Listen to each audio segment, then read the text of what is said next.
Baik, Bismillahirrahmanirrahim. Assalamualaikum warahmatullahi wabarakatuh. Alhamdulillah, Alhamdulillahirabbil alamin.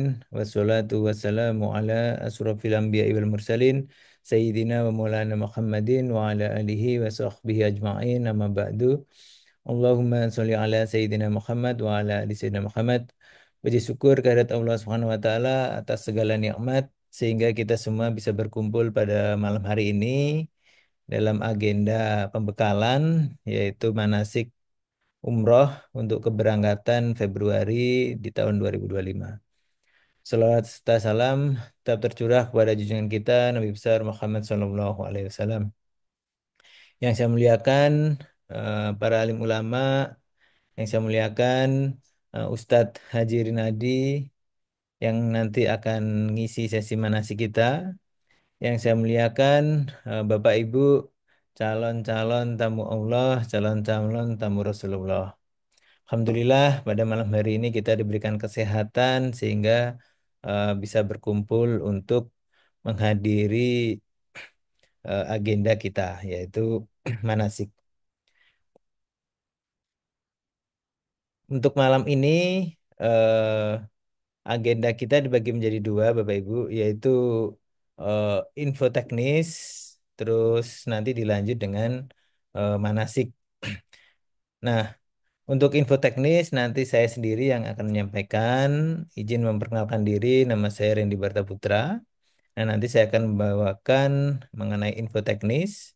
Terus nanti yang sesi 2 akan diisi oleh Ustadz Nadi. Seperti itu. Baik, Bapak Ibu, untuk mempersingkat waktu, mari kita mulai kegiatan kita pada malam hari ini dengan bersama-sama membaca basmalah. Bismillahirrahmanirrahim. Nanti sesi kita ada dua dan masing-masing sesi itu nanti ada penyampaian materi, terus menjawab pertanyaan di kolom chat. Jadi Bapak Ibu jika ada pertanyaan bisa langsung ditinggalkan di kolom chat, nanti akan kami jawab seperti itu.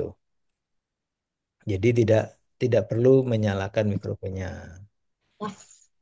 Terus setelah selesai sesi nanti juga insya Allah akan di-share recording. Jadi nanti ada rekamannya bagi yang jamaah yang berhalangan untuk ikut pada malam hari ini besok bisa nyimak rekamannya seperti itu Bapak Ibu. Baik, kita mulai di sesi pertama yaitu info teknis. Nah, di info teknis ini kita akan membahas seputar maskapai, terus seputar keberangkatan Bapak Ibu, terus juga pokoknya yang hubungannya dengan teknis perjalanan seperti itu. Nah, yang perlu Bapak Ibu ketahui, yang pertama adalah mengenai info bagasi. Nah, jadi Bapak Ibu yang ikut manasik pada malam hari ini gabungan, jadi beberapa keberangkatan. Nah, nanti Bapak Ibu perlu memperhatikan ketentuan dari maskapai yang Bapak Ibu pakai. Nanti bisa dicek di grup WhatsApp masing-masing. Mungkin insya Allah dalam minggu ini semua akan di-share info-infonya, Bapak Ibu keberangkatannya, kumpulnya tanggal berapa, jam berapa, terus maskapainya apa, terus bagasinya berapa, itu nanti akan di-share di grup masing-masing. Jadi yang saya tampilkan di sini adalah yang ketentuan secara umumnya, seperti itu. Nah, ini adalah contoh untuk ukuran bagasi di masing-masing maskapai. Jadi untuk maskapai seperti Etihad, Malindo atau Batik, terus Oman Air, terus ada juga yang pakai Indigo, nah itu semua 30, Garuda 30. Terus yang pakai Lion itu juga bagasinya 30. Terus kalau yang pakai Saudi, nah itu bagasinya 23. Jadi kalau yang Saudi itu per koper dia batasannya 23 yang pakai Saudi. Terus untuk yang umroh plus Turki, yang maskapai campuran biasanya eh, berangkat misal Emirates, terus nanti Jakarta Istanbul Emirates, Istanbul Jeddah biasanya pakai Flynas atau Pegasus, terus Jeddah Jakarta ya bisa Emirates atau Qatar atau Etihad. Nah itu bagasinya biasanya untuk rute panjangnya 25 sampai 30, terus untuk rute pendek Istanbul ke Jeddahnya biasanya 20 kilo Bapak Ibu. Nanti tinggal disesuaikan dengan barang bawaan masing-masing. Seperti itu. Jadi eh, mohon nanti di grupnya masing-masing diperhatikan mengenai ketentuan bagasi supaya ketika Bapak Ibu berangkat ke bandara bagasinya tidak kebanyakan. Karena kalau kebanyakan nanti kena biaya itu. Kalau nggak pengen kena biaya biasanya nanti akan dibongkar. Jadi bongkar-bongkar lagi waktu di bandara. Itu Bapak Ibu. Terus eh, agenda keberangkatan. Nah, nanti juga akan diinfokan di grup seperti yang tadi saya bilang bahwa akan diinfokan kumpulnya di mana, terus kumpulnya jam berapa, terus atributnya seperti apa. Nah, itu biasanya nanti akan disampaikan di grup WhatsApp semuanya. Jadi semua info itu akan disampaikan di grup WhatsApp.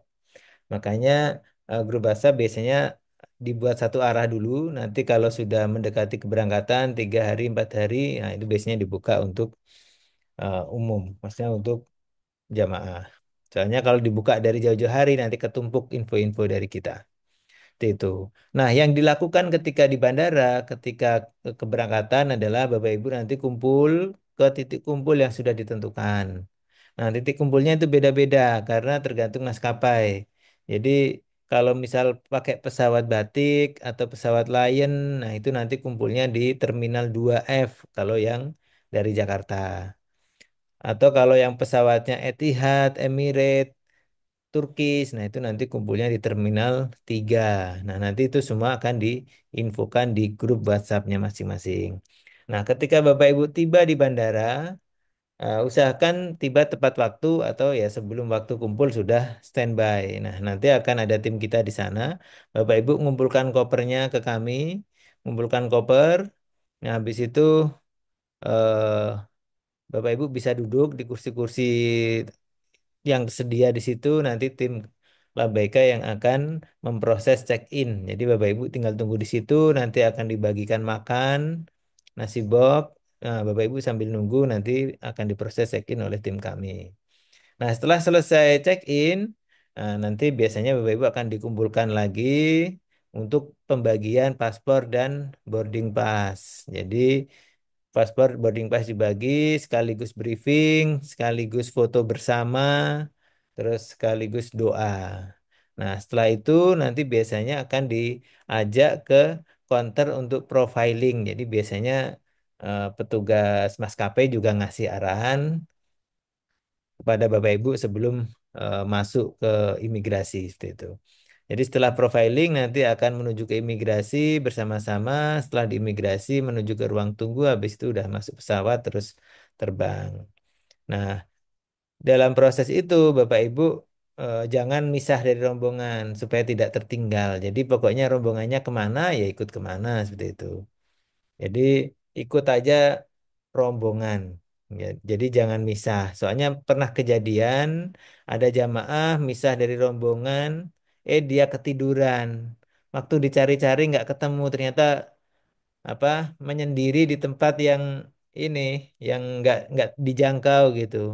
Ketiduran, dicari nggak ketemu, ternyata dia ketiduran di situ.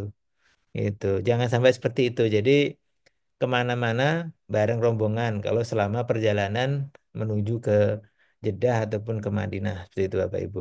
Supaya kalaupun ketiduran ada yang bangunin. Kalau Bapak Ibu menyendiri, kalau ketiduran nggak ada yang bangunin Bapak Ibu. Gitu. Makanya harus tetap ngumpul bersama rombongan. Nah, jadi untuk Labeka kita keberangkatan ada dari 3 titik. Jadi ada dari Jakarta, terus ada dari Bandara Juanda Surabaya, terus ada juga yang dari Kuala Lumpur. Nanti menyesuaikan dengan programnya masing-masing gitu. Nah, terus selanjutnya adalah dokumen yang wajib dibawa. Nah, jadi dokumen yang wajib dibawa adalah paspor asli yang masih berlaku lebih dari 6 bulan menjelang expired. Nah, ini maksudnya adalah paspornya ini masa berlakunya masih lama gitu. Jadi jangan membawa paspor yang 6 bulan lagi sudah kedaluarsa. Nah, itu udah nggak boleh. Seperti itu. Tapi nanti Bapak Ibu akan diminta mengumpulkan paspor oleh tim kami. Jadi paspornya itu dikumpulkan ke kantor Labeka, bisa dikirim pakai JNE atau bisa dikirim atau diantar langsung juga nggak apa-apa untuk yang rumahnya Tangerang. Jadi dikumpulkan sesuai dengan kota keberangkatan. Jadi kalau berangkatnya start Jakarta, ngumpulkannya ke alamat kantor Tangerang. Kalau berangkatnya start Surabaya, ngumpulkannya ke kantor di Sidoarjo. Itu Bapak Ibu. Kalau keberangkatannya dari Kuala Lumpur tidak perlu mengumpulkan karena Bapak Ibu perlu paspor untuk terbang ke Kuala Lumpur. Itu. Nah, nanti yang wajib dibawa nanti ketika eh, sudah dapat boarding pass nanti Bapak Ibu akan pegang paspornya. Gitu. Jadi paspor nanti dibawa Bapak Ibu waktu dalam perjalanan. Terus buku kuning asli, bukti suntik meningitis yang masih aktif. Jadi dicek yang mungkin tahun lalu udah umroh atau 2 tahun lalu udah umroh, silahkan dicek di buku kuningnya. Kalau masih aktif, belum expired, ya Bapak Ibu nggak perlu suntik. Tapi kalau udah expired, ya perlu suntik. Tapi kalau semisal belum pernah suntik, ya wajib suntik Bapak Ibu. Jadi buku kuning atau bukti suntik meningitis itu sekarang wajib gitu. Wajib itu persyaratan dari pemerintah Saudi. Kalau kemarin tahun-tahun kemarin itu sempat nggak diwajibkan. Jadi sempat peraturan bahwa buku kuning wajib itu dihapus. Tapi sekarang mulai diberlakukan lagi gitu. Dan yang berlakukan itu dari Saudinya, bukan dari travelnya. Kita ngikutin ketentuan saja. Soalnya kalau nggak ngikutin nanti berpotensi tidak boleh terbang Bapak Ibu. Jadi kita ikuti aja sesuai prosedur supaya perjalanan kita nyaman dan diberikan kelancaran seperti itu. Nah, selanjutnya adalah barang bawaan. Nah, sebenarnya barang bawaan ini eh, menyesuaikan kebutuhan masing-masing. Tapi yang perlu saya tekankan adalah Bapak Ibu nggak perlu bawa pakaian terlalu banyak. Karena apa? Karena biasanya jamaah itu pakai pakaian dari Indonesia itu cuma 2 hari, 3 hari, Bapak Ibu. Setelah nyampe di Madinah, setelah nyampe di Mekah, nanti akan berubah nih. Tampilannya semua jadi Arab. Nah, karena setiap pulang sholat subuh, itu pada beli baju. Jadi di sana itu biasanya di jalan-jalanan, pinggir-pinggir jalan menuju ke masjid atau pulang dari masjid menuju ke hotel, itu banyak yang buka lapak. Nah, jadi dia gelar tikar, terus dia jualan gamis, jualan peci, jualan baju kayak gitu. Biasanya jamaah baru 2 hari udah pakaiannya udah ganti Arab. Nah, akhirnya pakaian yang dibawa dari Indonesia tidak dipakai. Itu Bapak Ibu. Makanya pesan saya tidak perlu membawa baju terlalu banyak. Baju secukupnya aja menyesuaikan dengan durasi. Itu. Kalau baju kotor gimana Mas? Ya bisa di laundry. Jadi kalau laundry di sana itu 15 real per kilo. 15 real per kilo itu dijemput di hotel Bapak Ibu. Itu kalau yang eh, ini apa? Yang butuh laundry. Gitu. Jadi ya di laundryin aja biar fokus ibadahnya. Nah ini list-list saja, nggak harus sama persis. Jadi ya seperti yang tadi saya bilang menyesuaikan kebutuhan masing-masing Bapak Ibu. Terus yang berikutnya adalah yang nggak kalah penting adalah membawa obat-obatan. Jadi obat-obatan ini sangat penting. Nanti juga dari tim Labaika itu akan membawa obat. Jadi tim Labaika akan membawa obat-obatan. Tapi obat-obatan yang umum Bapak Ibu. Jadi kayak obat pilek, obat panas, obat demam, terus obat batuk. Jadi obat-obat yang umum, penyakit yang umum. Nah, kalau Bapak Ibu ada keluhan khusus, nah silahkan dibawa obatnya. Atau Bapak Ibu juga bisa menyediakan untuk diri sendiri minimal ya obat-obat umum tadi juga bisa disiapkan. Gitu. Nah, biasanya jamaah umroh itu sakit yang diderita itu biasanya sakit ini Bapak Ibu apa?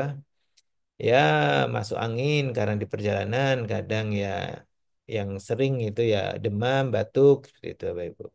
Terus biasanya juga ini apa namanya? Suara habis. Nah, Bapak Ibu kalau jenguk orang pulang umroh atau pulang haji, nah, pasti sering menjumpai beliau-beliaunya suaranya habis. Nah, itu yang biasanya terjadi memang. Tuh, jadi di Saudi itu jamaah-jamaah pada suka minum es, pada suka minum es krim di sana, baik yang muda maupun yang tua minumnya suka minum yang dingin-dingin. Nah, jadinya gampang batuk Bapak Ibu, gampang batuk. Jadi dihindari, minum yang dingin-dingin dihindari. Minum air putih aja yang biasa saja. Itu supaya badannya tetap kuat, nggak sampai jatuh sakit, Bapak Ibu. Jadi jangan lupa bawa obat-obatan, obat masuk angin, multivitamin, paracetamol, terus obat-obat pribadi yang disarankan oleh dokter. Terus yang berikutnya alat mandi. Nah, jadi di Hotel Mekah Madinah itu udah dapat sabun, udah dapat gosok gigi biasanya Bapak Ibu. Tapi, ya ini ada tapinya, ya biasanya kalau alat mandi di hotel kan ya sabunnya kecil, kayak gitu-gitu. Apa sikat giginya juga nggak terlalu nyaman. Jadi kalau saya pribadi saya biasanya lebih memilih membawa sendiri gitu, walaupun di hotel ada, gitu Bapak Ibu.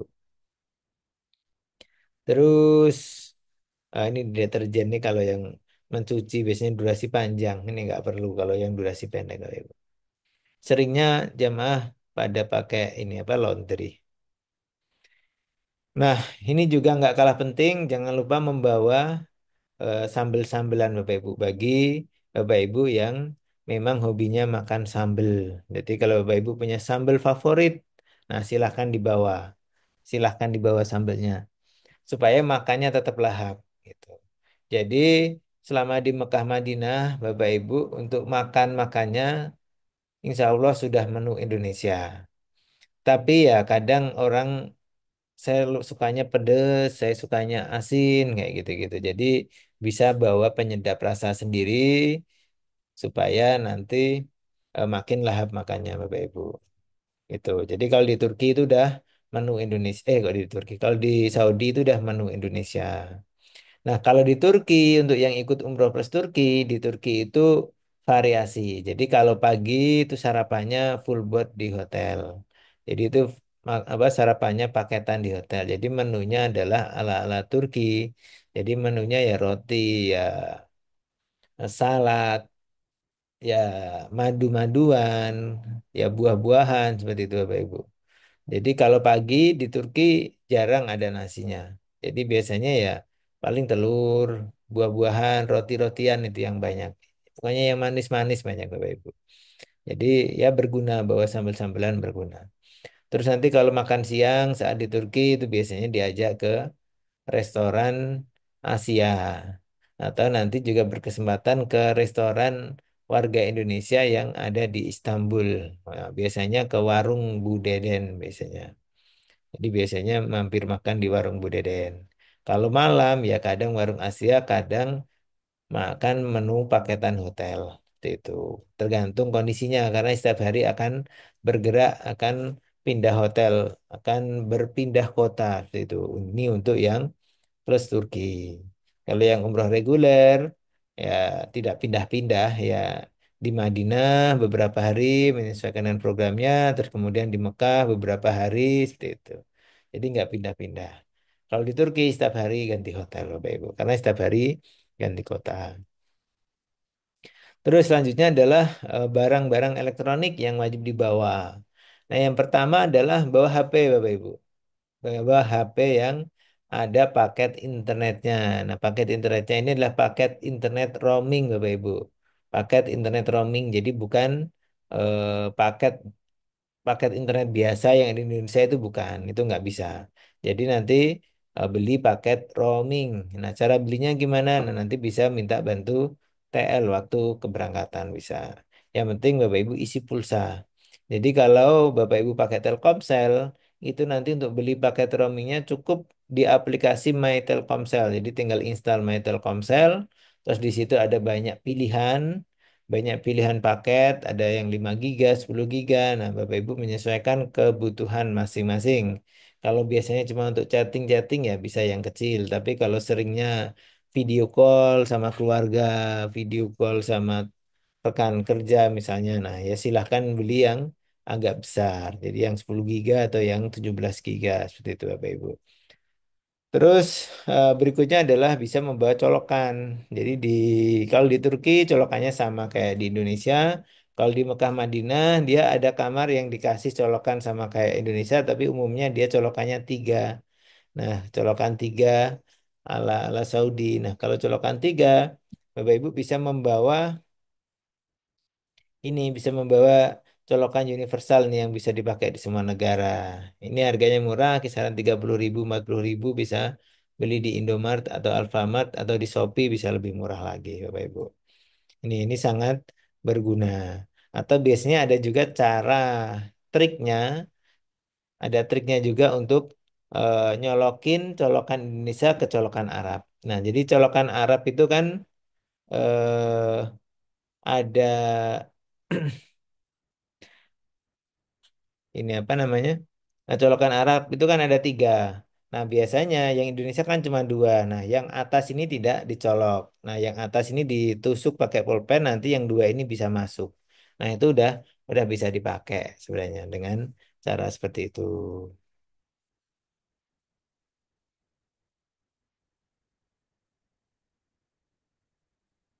Nah, berikutnya adalah untuk yang ke Turki. Untuk yang ke Turki, yang umroh plus Turki, nanti jangan lupa bawa pakaian musim dingin, Bapak Ibu. Bawa pakaian musim dingin, karena di Turki lagi winter. Dan memang kalau bulan Januari, Februari itu programnya program main salju, Bapak Ibu. Jadi programnya program main salju. Kalau tidak pakai jaket, kalau tidak pakai long john nanti bisa membeku nanti badannya, Bapak Ibu. Gitu. Jadi yang perlu disiapkan adalah pertama jaket. Nah, jaket beli di mana banyak bisa di online, di Shopee atau di Uniqlo. Terus bawa long john. Nah, bawa long john. Nah, long john itu dia kayak pakaian tapi pakaian hangat yang dia nempel. Jadi kainnya biasanya melar, Bapak Ibu. Molor bisa ditarik-tarik. Nah, seperti di gambar itu modelnya. Ini untuk menghangatkan. Jadi pakai pakai ini long john terus nanti dilapis celana biasa atau bagi yang perempuan ya dilapis rok atau apa. Pokoknya ini di dalam. Ini untuk menghangatkan dan sangat berguna. Gitu. Terus bisa bawa juga kaos tangan, terus biasanya bawa kupluk seperti itu, Bapak Ibu. Terus jaket ini. Jadi bisa disiapkan. Nah, berikutnya adalah penempatan barang bawaan. Jadi, untuk penempatan barang bawaan ini sangat penting karena ketika Bapak Ibu salah nempatin itu bisa berpotensi kopernya tidak diterbangkan atau berpotensi barangnya dibongkar, Bapak Ibu. Nah, yang perlu diperhatikan adalah ini apa? Penempatan power bank. Jadi Bapak Ibu, power bank atau barang-barang yang mengandung baterai itu dilarang keras ditaruh di bagasi besar Bapak Ibu. Jadi power bank itu harus ditaruhnya di kabin. Jadi kabin itu ya tas kecil atau koper kecil yang dibawa ke atas pesawat sama Bapak Ibu. Jadi yang tidak di check in kan gitu. Jadi power bank itu dilarang keras. Nah, kita mengalami beberapa kejadian koper jamaahnya tiba di Jeddah, kopernya kok nggak ada. Setelah ditelusuri, kopernya masih di Jakarta, Bapak Ibu, karena ada power banknya. Karena ada power banknya, jadi tidak diterbangin. Itu beberapa kali. Setelah dikonfirmasi ke jamaah, ada yang ya jamaahnya nggak tahu. Beliau bilang, oh saya nggak bawa. Tapi kemudian setelah ngabarin putra-putrinya ternyata putra-putrinya yang masukkan power banknya ke koper karena putra-putrinya yang makingin seperti itu. Jadi yang makingin di koper itu putra-putrinya yang masukin. Jadi waktu di bandara diumumin Bapak Ibu, mohon dipastikan tidak ada power bank di bagasinya masing-masing. Nah, bapaknya mengira memang tidak ada power bank karena tidak tahu. Nah, ternyata ada power bank ya. Akhirnya Bapak ini nyampe Madinah ya nggak punya ganti dan lain sebagainya seperti itu Bapak Ibu. Karena kopernya masih di Jakarta. Itu itu pentingnya untuk tidak salah naruh barang. Nah, terutama power bank tersebut.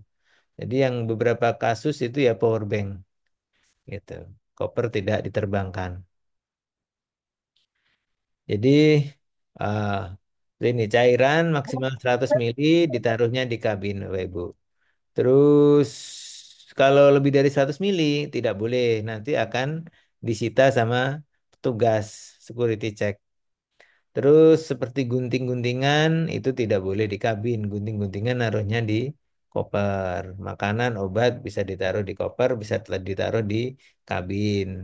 Terus kayak peralatan mini rice cooker ini nggak perlu sih kalau yang udah paket makan. Terus makanan kering, abon, sambal, caos. Nah, ini semuanya ditaruh di bagasi tidak apa-apa. Pokoknya khusus yang berbaterai saja yang wajib ditaruh di kabin, Bapak Ibu. Itu aja. Terus bagi yang membawa rokok maksimal 200 batang, Bapak Ibu. Ini yang kalau ngikutin aturan perbankan biasanya aturannya maksimal 200 batang atau 2 slop gitu. Jadi ya kalau bisa nggak usah bawa, biar fokus ibadahnya, Bapak Ibu. Yang bapak-bapak sih kalau yang ini. Nah, ini contoh paket internet di My Telkomsel. Jadi, Bapak Ibu bisa install aplikasi My Telkomsel, terus nanti beli paket umroh haji. Jadi tinggal nomornya itu diisi pulsa, terus kemudian beli. Nah, paketnya sangat bervariasi mulai dari 5 giga, 10 giga, dan seterusnya. Terus durasinya juga bervariasi. Nanti Bapak Ibu waktu membeli disesuaikan aja durasi tinggalnya di Saudi berapa lama. Atau kalau yang umroh plus Turki disesuaikan total programnya berapa lama, terus diaktifinya dimulai di hari Bapak Ibu mendarat di Saudi atau mendarat di eh, negara negara tujuan lainnya, misalnya mendarat di Istanbul gitu, Bapak Ibu. Nah, ini jadi paket internet. Nah, masing-masing provider itu punya paket internet masing-masing. Jadi seperti Hmm. Telkomsel, dia ada programnya. Terus seperti apa namanya? eh XL, dia juga ada programnya. Tri, dia juga ada programnya. Jadi beda-beda harganya, beda-beda kuotanya. Bapak Ibu bisa cek masing-masing sesuai dengan provider yang dipakai seperti itu. Nah, ini contoh XL. XL yang termurah ini cuma dapat 1 giga Bapak Ibu, dan itu di Indonesia pemakaian. Kecil. Satu Dikit, giga sangat yang kurang termurah. gitu. Jadi kalau saya sendiri saya lebih sering pakai Telkomsel gitu. Sinyal lancar Non Excel ya, Kung ya. gitu. Ntar, izin saya mute Data ibu. gitu. Terus, nah ini sama masih paket internet. Saya lanjutkan. Nah, berikutnya adalah info suhu Bapak Ibu. Nah, suhu di Mekah Madinah sekarang lagi lumayan dingin. Ya mungkin kayak di inilah kayak di gunung lah kalau di Indonesia. Jadi di kisaran 14 sampai 25 derajat untuk di Madinah, di Mekah ya kisaran 18 sampai 30. Jadi Bapak Ibu bisa bawa jaket supaya tidak kedinginan. Nanti dipakai waktu subuh itu biasanya kalau subuh kalau mau sholat tahajud ke masjid, nah itu dingin. Jadi silahkan pakai. Terus waktu Isya itu juga biasanya dingin. Karena memang eh, Januari, Februari itu biasanya masih dingin, terus nanti Maret mulai panas lagi, Bapak Ibu. Jadi tengah Februari nanti mulai naik lagi, Maret biasanya udah mulai panas gitu. Kalau sekarang masih ya masih butuh jaket lah. Terus berikutnya adalah penyakit yang sering diderita. Nah, ini udah saya sampaikan tadi. Jadi yang paling sering diderita oleh jamaah adalah demam, batuk, pilek, radang, tenggorokan, terus dehidrasi. Terus saya ada pengalaman yang minuman yang biasanya disajikan di sana itu ada kayak jus delima Bapak Ibu. Jadi kalau Ibu nanti tur ke Taif, ziarah Taif itu biasanya banyak buah delima di situ dibuat jus-jus. Nah, kalau saya pribadi kurang cocok. Jadi langsung di tenggorokan itu kayak bikin gatel terus akhirnya batuk-batuk Bapak Ibu. Jadi saya pernah ngalami sendiri umroh di Saudi sekitar 1,5 bulan dari sebelum Ramadan sampai Ramadan sampai Lebaran. Nah, sepanjang itu sehat. Menjelang pulang saya minum jus delima. Nah, habis itu tenggorokan saya gatel, batuk-batuk, habis itu habis suara, Bapak Ibu. Jadi bagi yang tenggorokannya sensitif, kalau pesan saya jangan minum jus delima, Bapak Ibu. Itu keras. Kalau kalau bagi tenggorokan saya keras gitu, Bapak Ibu. Jadi akhirnya pulang suara habis beberapa hari bicara tanpa suara. Nah, Ini kadang, bukan kadang, seringnya jamaah waktu di Mekah Madinah itu lupa untuk minum, lupa untuk minum. Jadi nanti Bapak Ibu eh, jangan cuma menunggu kalau ke masjid baru minum, karena kalau di masjid kan banyak galon-galon jam-jam. Tapi waktu di hotel biasanya jamaah lupa minum. Nah, supaya tetap aman, tetap rajin minum, Bapak Ibu bisa nyetok, bisa beli jam-jam galon yang 5 literan. Nah, bisa nyetok jam-jam galon 5 literan. Itu biasanya kalau belinya di hotel itu ada yang jual 15 real, ada yang jual 20 real satu galon. Kalau belinya di Bin Daud lebih murah di bawah 10 real. Cuma bawahnya harus dari Bin Daud gitu. Nah, ini bisa nyetok taruh di kamar supaya tidak lupa minum Bapak Ibu. Terus di Hotel Mekah Madinah itu biasanya di kamar tidak ada minumnya. Jadi Bapak Ibu jangan kaget. Kalau untuk hotel-hotel bintang 3 biasanya nggak ada. Jadi kalaupun mau minum ya di resto, tapi di resto itu ada jam jam buka, jam tutupnya. Jadi tetap opsi terbaik ya Bapak Ibu nyiapin, beli galon jam-jam ditaruh di kamar buat minum kalau lagi di hotel. Terus berikutnya adalah uang saku.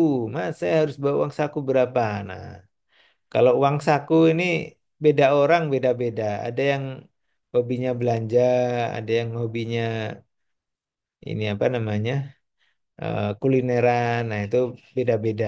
Jadi eh, besarannya beda-beda Bapak Ibu. Cuma eh, pada umumnya kalau bagi yang tidak suka belanja ya cukupnya kuliner, pengen nyobain ini itu, pengen beli apa, nyobain makan Saudi dan sebagainya, itu uang saku kisaran 500 sampai 1.500 sudah cukup Bapak Ibu. Itu sudah sangat cukup.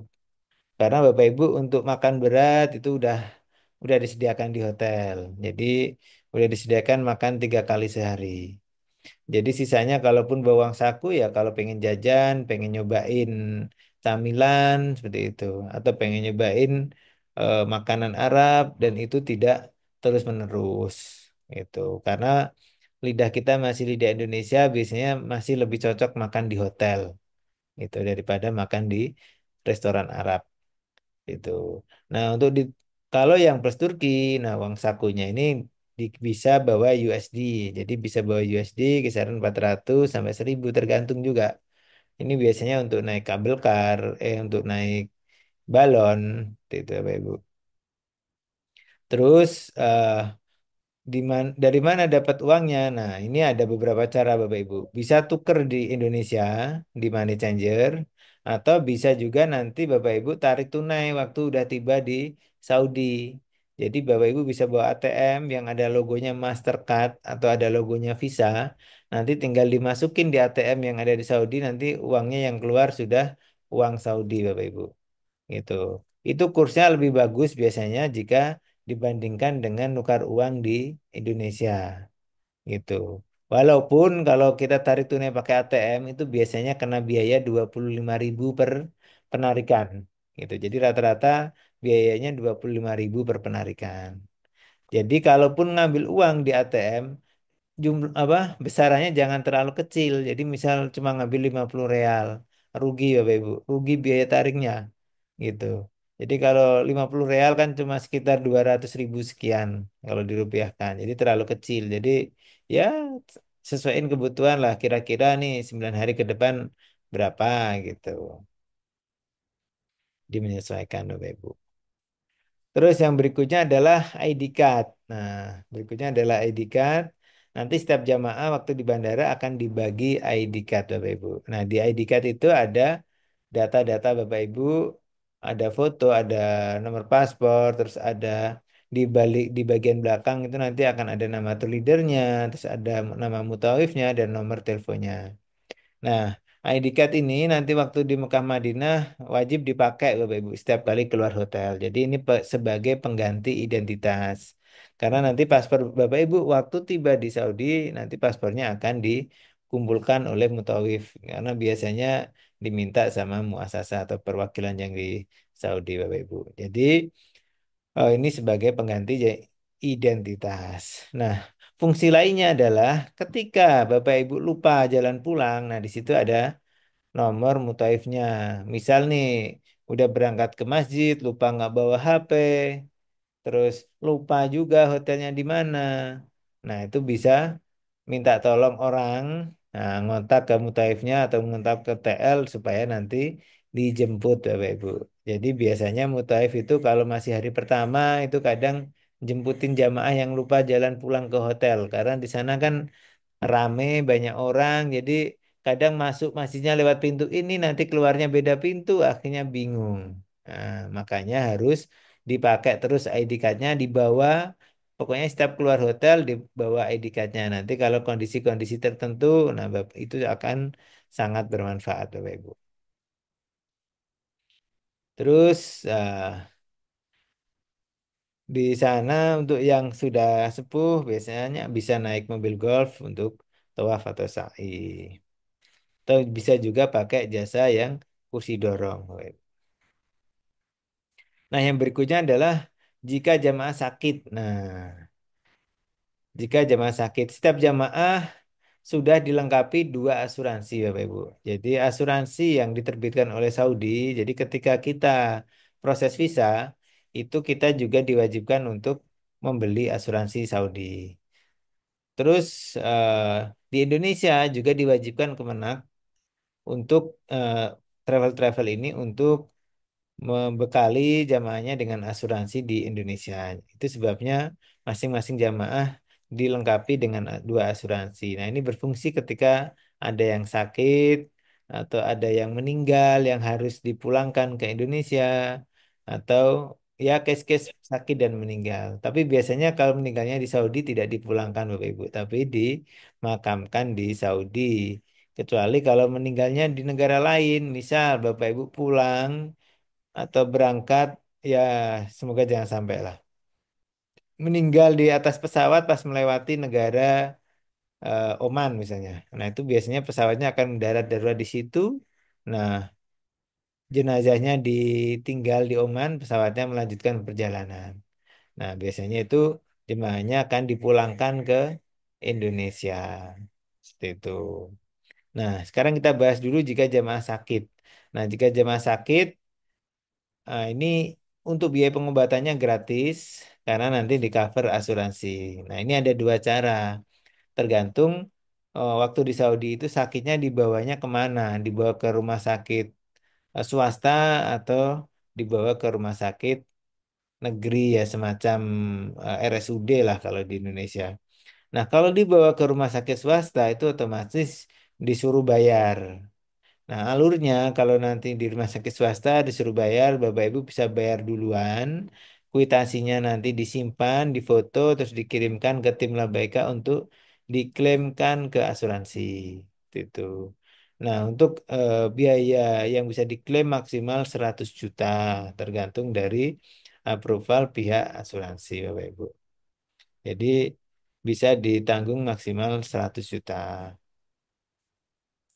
Terus yang kedua, jika dibawa ke rumah sakit pemerintah itu langsung gratis. Jadi tidak perlu membayar dulu, tidak perlu ngeklaim ke asuransi Indonesia karena itu udah otomatis tidak bayar kalau di rumah sakit pemerintah, Bapak Ibu. Terus yang selanjutnya adalah jika jamaah meninggal dunia. Nah, jika jamaah meninggal dunia saat di Saudi, maka jamaah akan dimakamkan di Saudi. Jadi misal meninggal di Madinah, maka akan dimakamkan di Madinah. Misal meninggal di Mekah, akan dimakamkan di Mekah. Terus meninggal di Riyadh, di Jeddah, akan dimakamkan di Jeddah. Jadi kami sudah pernah mengalami semua kota itu. Jadi ada jamaah meninggal di Madinah, pernah. Ada jamaah meninggal di Mekah pernah. Ada jamaah meninggal di Jeddah juga pernah. Jadi prosedurnya sama, biasanya diminta membuat surat dari keluarga, surat untuk ini apa? Ya intinya untuk mengizinkan dimakamkan di Saudi seperti itu, Bapak Ibu. Nah, itu nanti yang ngurus proses-prosesnya akan dibantu ngurus oleh tim Labaika. Tapi semoga saja semuanya sehat, tidak ada yang meninggal waktu berangkat. Jadi berangkat komplit, pulang komplit Bapak Ibu. Jangan ada yang ditinggal di sana. Seperti itu. Makanya Bapak Ibu harus jaga kesehatan. Nah, selanjutnya selesai.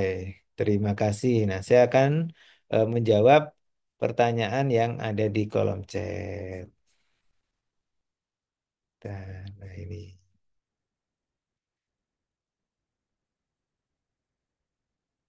Ini ada yang nanya bagasi Scoot berapa? Scoot biasanya 25, Pak. Tergantung Scoot yang start mana. Kalau yang paket Scoot Promo Start Jakarta yang di brosurnya apa Singapore Airlines dan Scoot itu biasanya 25. Tapi kalau Scoot yang dari Surabaya yang full Scoot yang memang tiket grup itu biasanya 30. Jadi beda. Terus untuk itinerary apakah nanti akan di-share di grup WA? Iya, nanti akan di-share. Jadi semua itu nanti akan di-share di masing-masing grup gitu. Maaf, paspor masih saya bawa karena masih di Batam, jadi belum saya kirim ke kantor.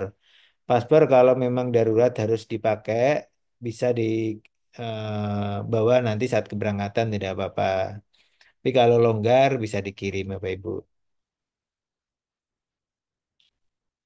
Maksudnya ngumpulin paspor di Tangerang gimana ya Pak? Saya baru nyampe tanggal 18 berangkat dari Jepang.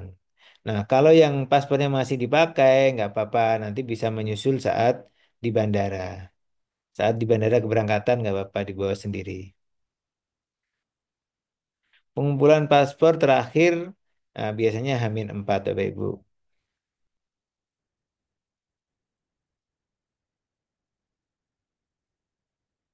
Assalamualaikum, saya Pak Mahbub dan Bu Rustiana.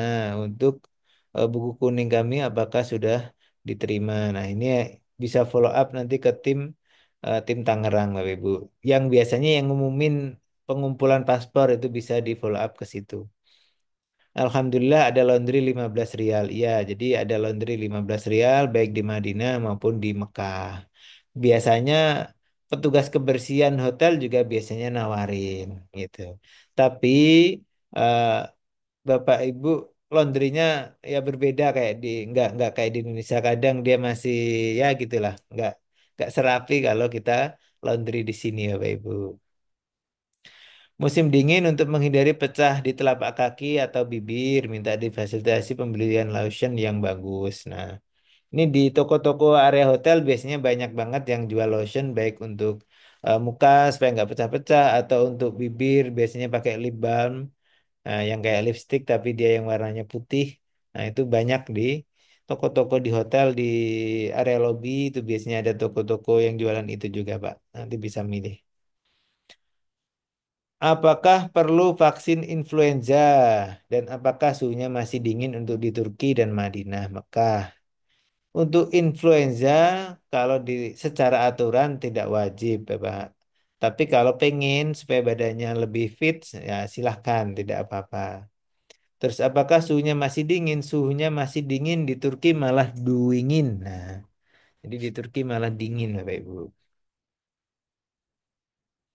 Kalau untuk full Ramadan plus Turki berapa isi pulsa?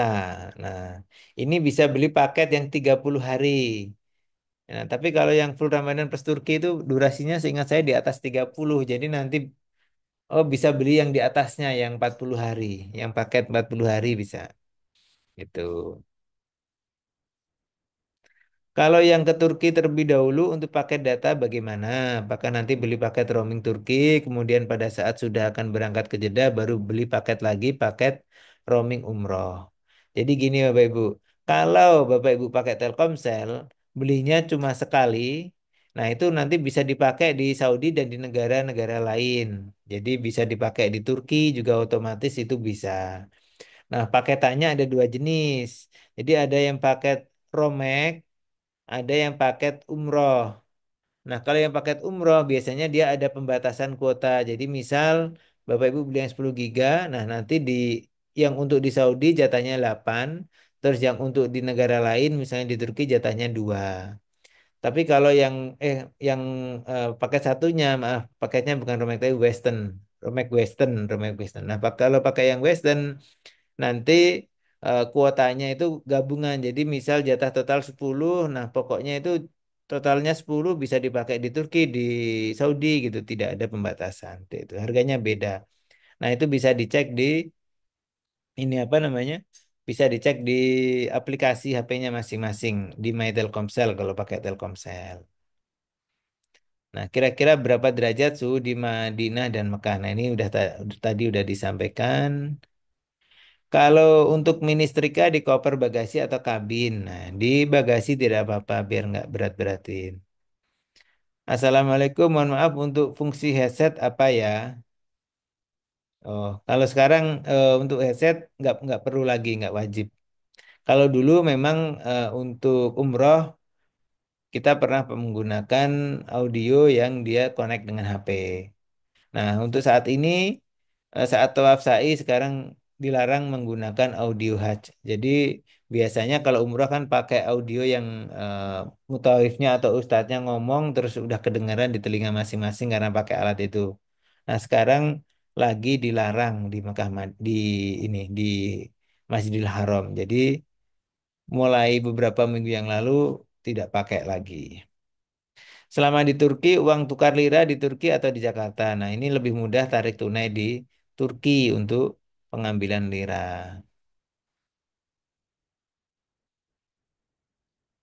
Mohon untuk surat keterangan vaksin meningitis dari puskesmas bisa nggak? Puskesmas tidak mengeluarkan buku kuning. Saya vaksin bulan April 2020 untuk persyaratan haji tahun lalu.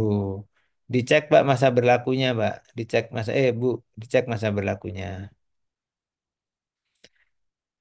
Ustadz, saya dan keluarga belum ada grup WhatsApp-nya, mohon arahannya. Nah, Bapak Ibu bisa kontak ke tempatnya mendaftar supaya dimasukkan ke grup WhatsApp.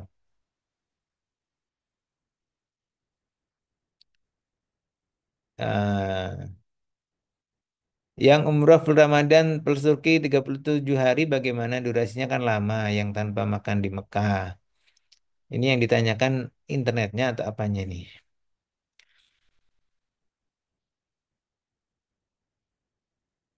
Assalamualaikum Mbak, izin bertanya jika membawa kursi roda sendiri apakah boleh? Jika boleh, kursi rodanya ketika di pesawat ditaruh di bagasi atau ikut ke dalam pesawat.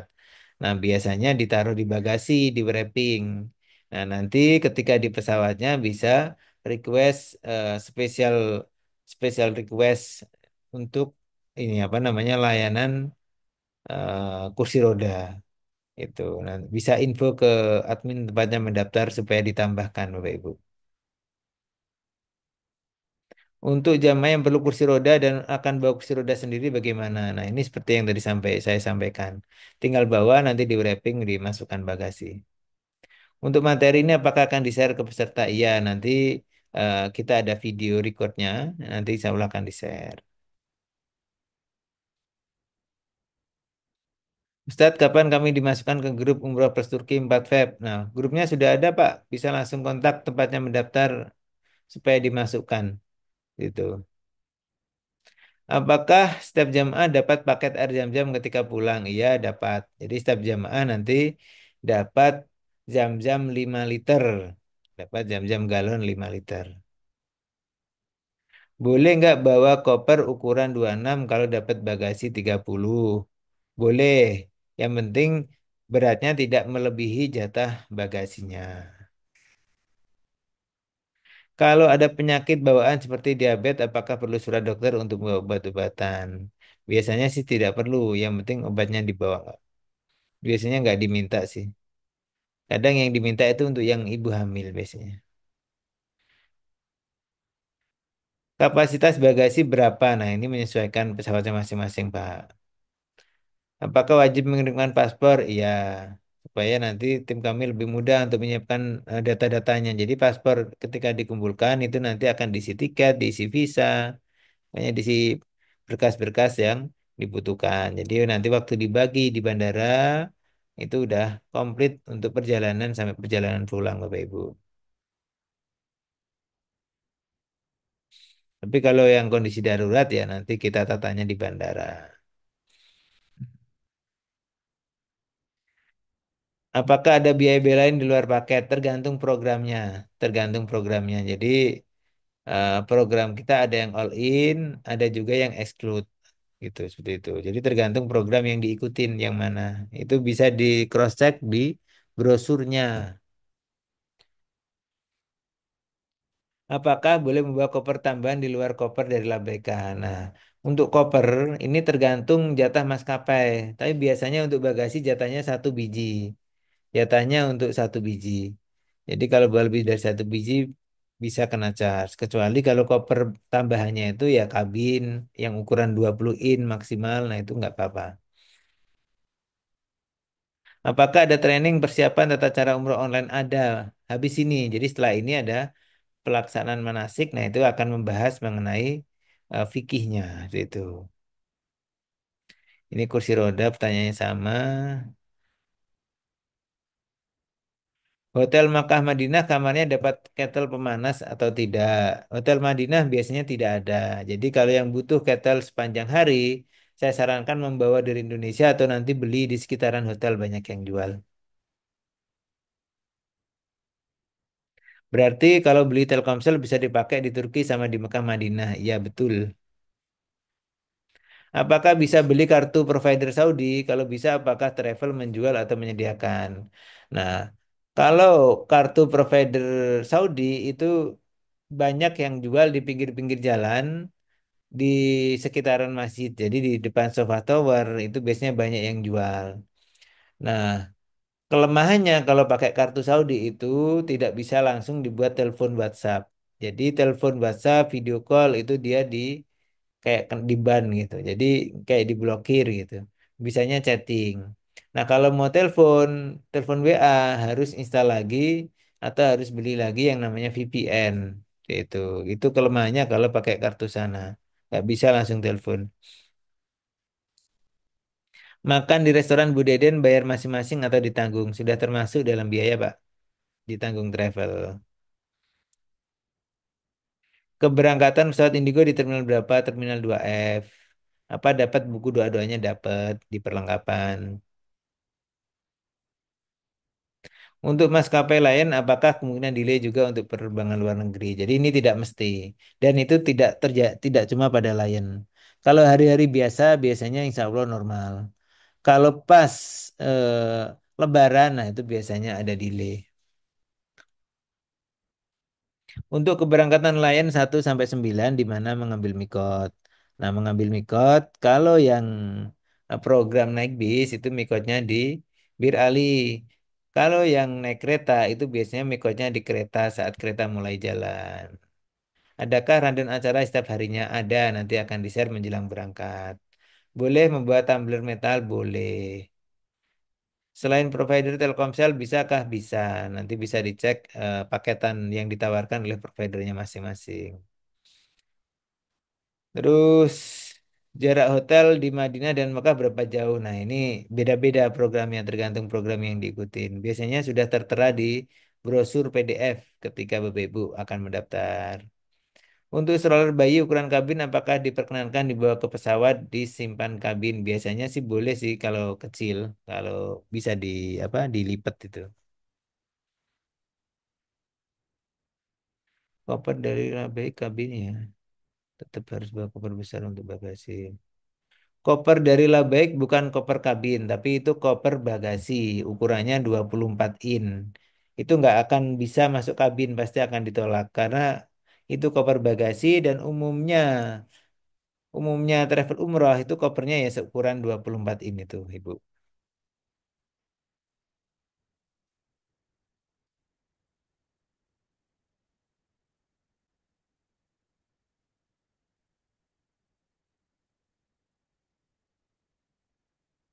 Baik, saya rasa cukup untuk menjawab pertanyaan sesi pertama. Nah, selanjutnya akan kita sudahi sesi pertama, nanti akan dilanjut sesi kedua oleh Ustaz Nadi. Baik, terima kasih Bapak Ibu. Mohon maaf jika ada salah kata. Saya akhiri sesi saya. Assalamualaikum warahmatullahi wabarakatuh. Selanjutnya kepada Ustadz Nadi, waktu dan Assalamualaikum. tempat dipersilakan. Baik, terima kasih. Saya share screen-nya dulu Bapak Ibu, nggih. Bismillah.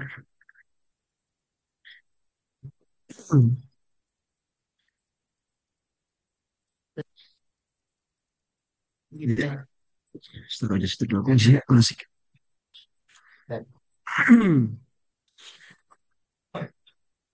Skripnya sudah keluar jamaah? Sudah, sudah. Oke, masih Sudah, Ustaz. Sudah, menunggu. Ustaz.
Keluar lagi, Dad. Tadi udah muncul. Keluar lagi. Iya, tadi udah muncul tadi. Salah pencet.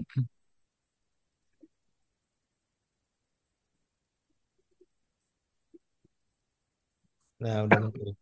Oke, Oke, oke. sudah ya? Sudah. Baik, baik. Bismillah. Assalamualaikum warahmatullahi wabarakatuh. Waalaikumsalam warahmatullahi wabarakatuh. Bismillahirrahmanirrahim. Alhamdulillahirabbil alamin wa afdhalus salati wa tammit taslim. Wa afdhalus salati wa tammit taslim ala sayyidina wa maulana Muhammadin khatamil anbiya'i wal mursalin wa ala alihi wa sahbihi ajma'in. Wa ba'du. Qala Allah Ta'ala fil Qur'anil Karim ba'da a'udzu billahi minasy syaithanir rajim. وأذن في الناس بالحج يأتوك رجالا وعلى كل ضامر يأتين من كل فج عميق وقال رسول الله صلى الله عليه وسلم العمرة إلى العمرة كفارة لما بينهما والحج المبرور ليس له جزاء إلا الجنة الحديث كما قال. Yang saya hormati, yang saya muliakan, Mas Haji Dendi Barata Putra selaku Direktur PT Labbaika Cipta Imani. Yang saya hormati, yang saya muliakan Pak Kiai, Bu Nyai, Pak Ustadz, Bu Ustazah, dan seluruh jamaah yang hadir pada pertemuan malam hari ini. Semoga Bapak Ibu semua senantiasa dilimpahkan rahmat dan berkah dari Allah Subhanahu wa taala. Amin ya rabbal alamin. Baik, sebelumnya perkenalkan saya Nadi, Nadi Abu Robi ya. Di sini saya mendapatkan amanah untuk menyampaikan materi terkait apa namanya itu pelaksanaan manasik daripada umroh nanti, pelaksanaan ibadahnya. Insya Allah untuk materi kami sama seperti materi pertama. Jadi ada penyampaian materi, kemudian nanti dilanjutkan dengan tanya jawab. Mohon izin Pak Yai, Pak Ustadz, Bu Nyai, Ustazah, ya karena ini tugas kami. Jadi ini seolah-olah jamaah belum pernah ada yang berangkat umroh ya. Jadi kami sampaikan seolah-olah jamaah masih baru semua, seolah-olah tanpa mengurangi takzim kami, hormat kami. Baik, jamaah semua yang saya muliakan, kita mulai ya. Bismillahirrahmanirrahim. Kita mulai dari tiga bekal utama di dalam kita akan melaksanakan suatu ibadah. Ya, ini adalah tiga bekal yang sangat penting untuk kita persiapkan dari awal sebelum kita melaksanakan satu ibadah tertentu. Yang pertama adalah kita mempersiapkan niat yang tentunya niat yang benar-benar lillahi ta'ala. Niat di sini niat ghairul arkan ya. Niat yang selain rukun. Artinya niat kenapa kita sampai mendaftar umroh, kenapa kita sampai capek-capek berkorban uang, korban tenaga, korban waktu untuk ke tanah suci. Kenapa? Apakah kita berangkat umroh ini tujuannya untuk benar-benar untuk Allah Subhanahu wa taala atau mungkin karena kita gengsi dengan tetangga kita yang bolak-balik umroh atau mungkin karena ingin dipanggil Pak Haji atau Bu Haji dan sebagainya. Wallah alam. Yang tahu cuman kita. Maka sebelumnya mari kita sama-sama menata niat kita, memperbaiki niat kita. Semoga di dalam kita melaksanakan ibadah ini benar-benar kita laksanakan lillahi ta'ala karena Allah Subhanahu wa taala. Sebab kita khawatir seperti yang disampaikan dalam sebuah riwayat ya.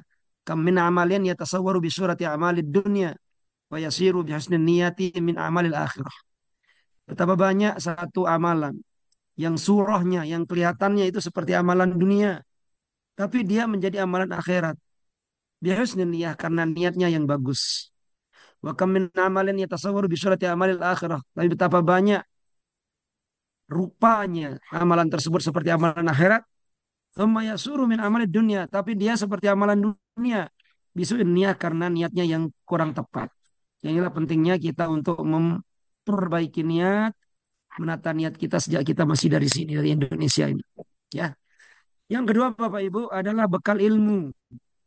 Bekal ilmu. Ini adalah bekal yang sangat penting juga sebab dikatakan dalam sebuah kitab fakullu man bighairi ilmin ya'malu amalu mardudatul la tuqbalu. Setiap orang yang melakukan amaliyah tanpa ilmu ya dikhawatirkan amalnya tersebut merdudah, ditolak oleh Allah Subhanahu wa taala, la tuqbalu, tidak diterima. Ya kan tentunya kita nggak mau, nggak pengen sudah korban uang, korban tenaga, korban waktu, ya kan meninggalkan keluarga tercinta jauh-jauh ke tanah suci, tapi pulang dari tanah suci kita tidak bawa apa-apa. Amal kita yang capek-capek itu tidak ada artinya. Kenapa? Salah satu penyebabnya adalah ilmu. Ya, ilmu kita tidak apa itu namanya? Tidak, kita tidak mengilmuni amal tersebut. Ya. Makanya mardu itu la tuqbalu. Itu yang kedua Bapak Ibu. Yang ketiga adalah ikhlas. Allah Subhanahu wa taala berfirman dalam Al-Qur'an, "Wa ma umiru illa liya'budullaha mukhlishina lahuddin."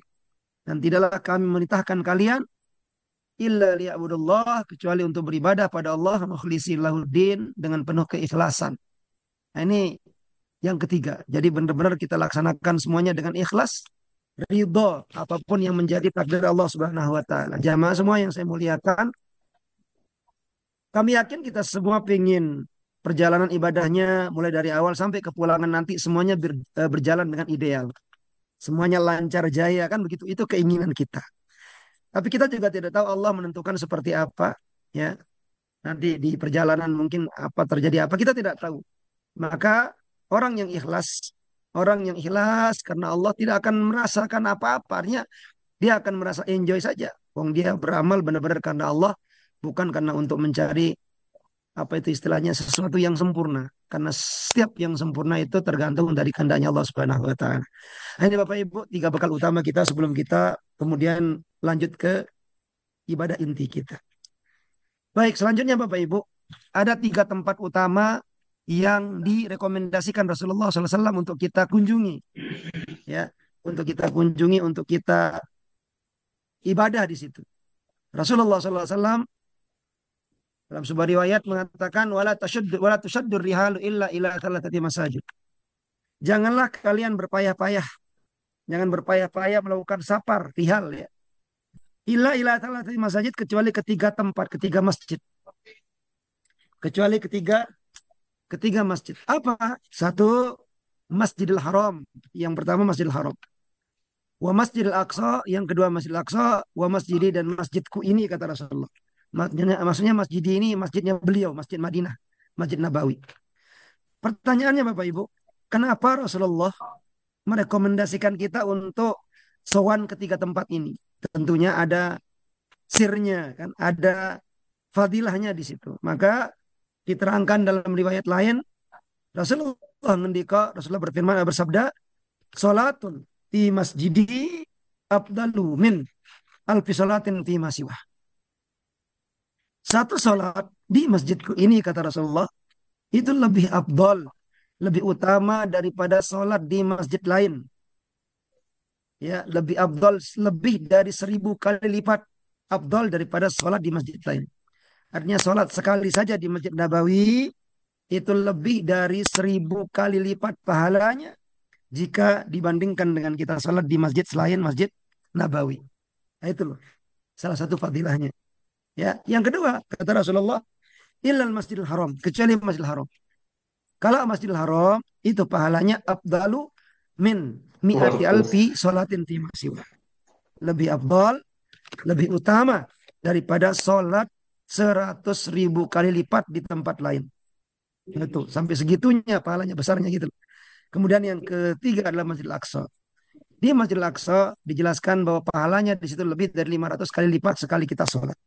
Bapak Ibu yang saya muliakan, yang ingin kami sampaikan adalah bahwa Allah Subhanahu wa taala itu Maha tahu, Maha sayang kepada kita, tahu bahwa amal kita itu sedikit, ya. Amal kita sedikit, pahala kita lo sedikit. Kebanyakan kita maksiat.